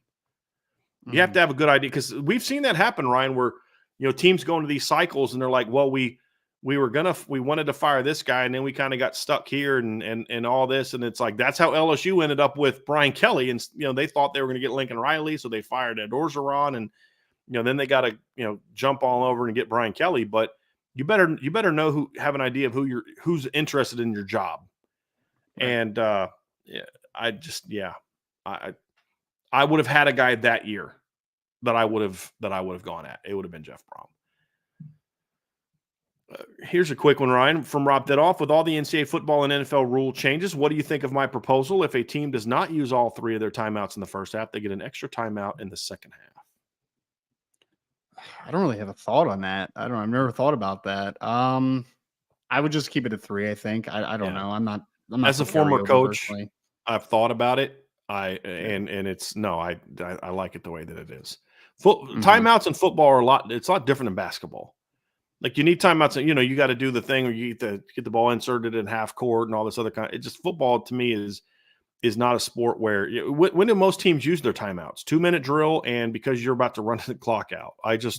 Be smarter with your time management. I'm okay. Plus, if you started giving teams like 4 timeouts, second halves of games are going to take freaking forever. As teams get more timeouts in the last couple, nope. All right, here we go. Here's one from Jesse Ferguson, Ryan. Who loses their job first? Actually, let me get to this one real quick from Jesse. It's a recruiting question. Is Notre Dame still a realistic player for Damian Shanklin? No, they're not. The second one, what about Tanook Hines? Where do things stand with Notre Dame and Tanook Hines? They have a very good chance with Tanook Hines. I think that going into the visit a month and a half ago at this point, you were a intriguing option for Tanook Hines, but you weren't a realistic option for Tanook Hines. Getting him on campus and showing him what you bring to the table, I think that Notre Dame left that visit right around the leaderboard for Tanook Hines, and I think if you get him on campus for an official visit, which I imagine will happen, I think that Notre Dame has a good chance to land Tanook in the end. He's probably the wide receiver I feel best about right now on the board for Notre Dame. Him and Dylan Robinson out of California. I think that those are the two guys that I feel best about right now. How do you feel about Notre Dame's receiving class if that's what they finish with, Tanook and Dylan Robinson?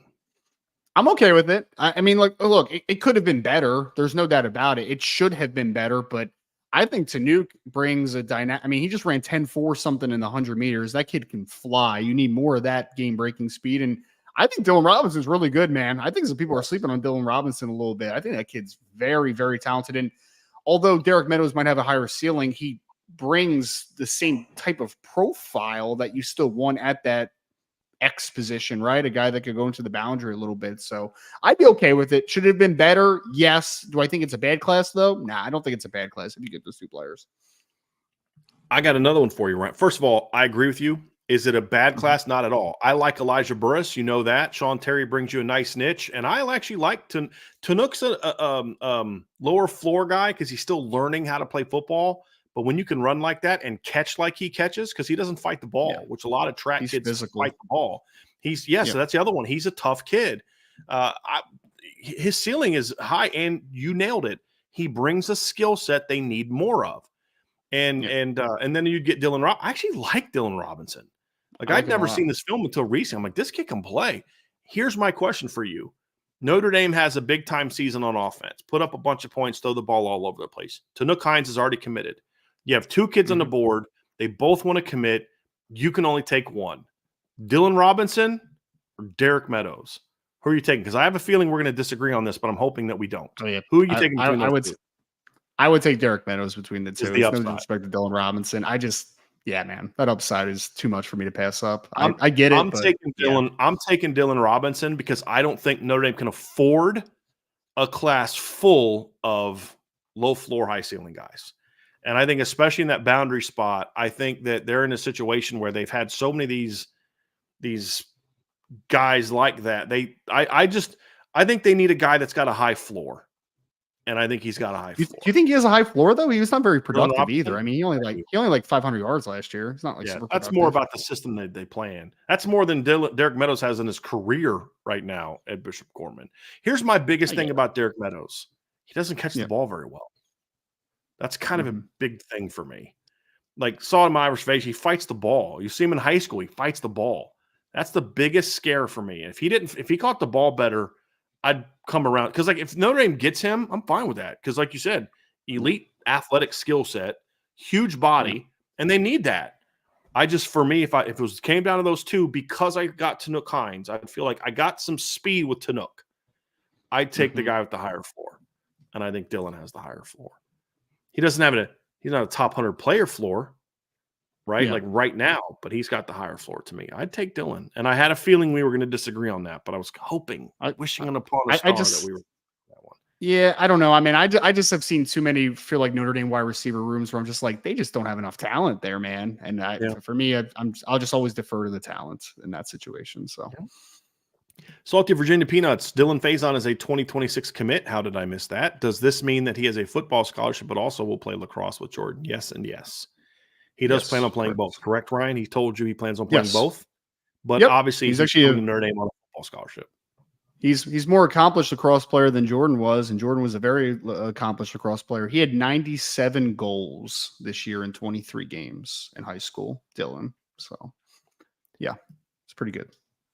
Here's the interesting one I wanted to get to from Jesse Ferguson, Ryan. Who loses their job first between BK, Lincoln Riley, and Brent Venables? That's part one. We'll just answer that one first. Who loses their? I think it's tough between Riley and Venables to me. I would actually go with Venables because I don't think it's going to get a ton better very quickly here. I mean, I looked at their schedule. If Oklahoma goes 7-5 or 8-4 this year, I would not be shocked at all. And like, at what point do you just kind of go like, I'm not sure about this, dog. I'm not sure. I'll go Venables. Yeah. Ryan, I went over their schedule the other day during my show. Tough, man. I mean, and it's worth talking about again. Temple, Houston, Tulane. As somebody in the chat said that day, don't sleep on Houston. Then they got Tennessee at home, at Auburn. That's not an easy start to your season. There's 3 teams that could potentially upset you at the beginning of your season. Then they have a bye week. Coming out of the bye week, this is their final 7 games. Texas and Dallas, home against South Carolina, at Ole Miss, cakewalk game against Maine at home, at Missouri, bye, home against Bama, at LSU. Like, they could be a good team and go 7-5. Like, you know what I mean? Like, that is a brutal schedule. Like, they're like, Texas will give you an okay schedule, but Oklahoma, because we don't really care about you as much as Texas, we're going to give you, like, I mean, they're just missing Georgia from being like, okay, we've got everybody. You know what I mean? It's nuts. Their schedule is not easy. I don't love the roster they have. It's a good roster, but it's not a roster I'm like, oh, yeah, they're going to go on the road and beat LSU. They're going to go on the road and beat Ole Miss. They're going to go on the road and beat Missouri. And they're going to beat Bama at home and Tennessee at home. I said this on Twitter, and this one Oklahoma guy got mad at me, but I think this has a chance to be the worst Oklahoma offensive line they've had in several years. That offensive line. And you didn't say it was going to suck. You just said it's not going to be as good as ones they've had in the past. And yes, Bill Bedenball's a great O-line coach. So is Harry Heastan. And Harry Heastan had a couple offensive lines that weren't great either.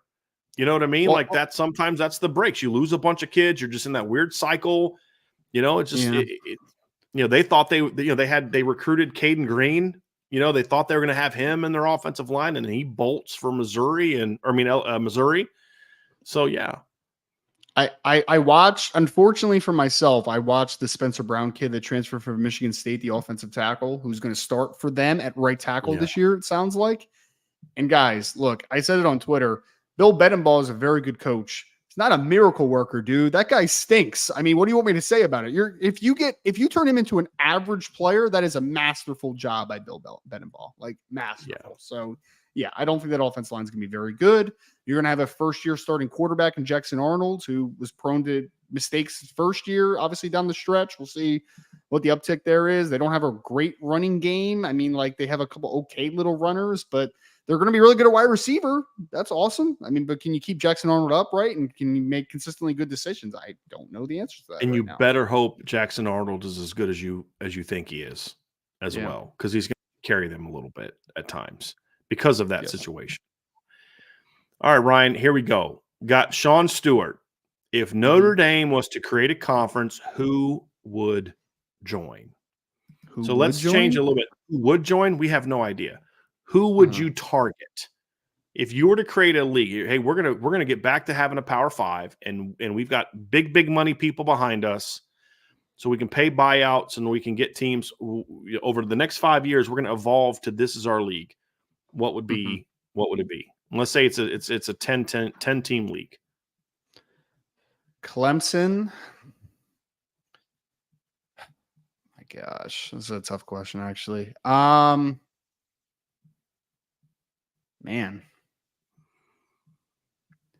You can still have a little bit of Midwest flavor, right? So I'll go Purdue. We'll go Clemson. I would take Michigan, even though I know you probably wouldn't, but I would take Michigan just for the rivalry aspect of it. USC. What's that, 4? Did I get 4 there? Man, that's actually a really good question. I'm kind of tripping over a little bit. Maybe Miami a little bit. Maybe Miami might be an interesting one. Yeah, I know. I would go Michigan, with an ACC Big East hybrid, Ryan. I would try to create a conference that's kind of northeastern a little bit. I would poach Clemson and Florida State just because they won out of the ACC. They're there for the taking. They'd give you some immediate football, type of, hey, they're really good. I would go after Penn State and Miami and try to get one of those two. I would go after Pitt, BC, Rutgers, because again, I'm trying to create kind of like the old Big East a little bit. I'd go after those teams. Those would be at the top, and then I would have to think through who the rest would be. But you need to have some power at the top. You need to have some markets that are somewhat decent. So you have to think about that as far as who you would fill out. And honestly, I'd probably go after like teams like Virginia. I'd try to, a team like that, I'd probably go after, which is going to bring a little bit of a good academic standing. It's a market that's valuable. It's that Northern Virginia and Maryland, DC market they would get. I think they'll be to me would be a little bit better market for me than Maryland, DC would be. So those are some teams off the top of my head that I would target. I probably wouldn't I wouldn't want USC because I kind of like the idea of that being a non-conference rivalry, but I definitely understand where you're going with that one. And I probably wouldn't really poach any traditional Big Ten teams because that would cost a lot of money to get them out. But if I could take a Big Ten team, to your point, I think Purdue and Michigan State would be the two that I would try to poach, and I think Purdue would make the most sense for me because you'd have that Midwestern in-state type of feel to it. So I do kind of like that one. But BC, Pitt, I'd consider say, hey, West Virginia, how bad do you want to get out of the Big 12? Because like I said, I think there could be sort of a reawakening of the Big East, of what the Big East should have been. Penn State should have gone to the Big East, not the Big Ten. You get Miami. It's what it really is, Ryan, is I'm bringing back the old independent powers into a Northeastern Conference. Is really, because back when Notre Dame won a title in '88, Florida State was independent, Penn State was independent, Miami was independent, West Virginia was independent. There's a lot. I mean, I think Pitt was independent at the time, and Boston College was independent at the time.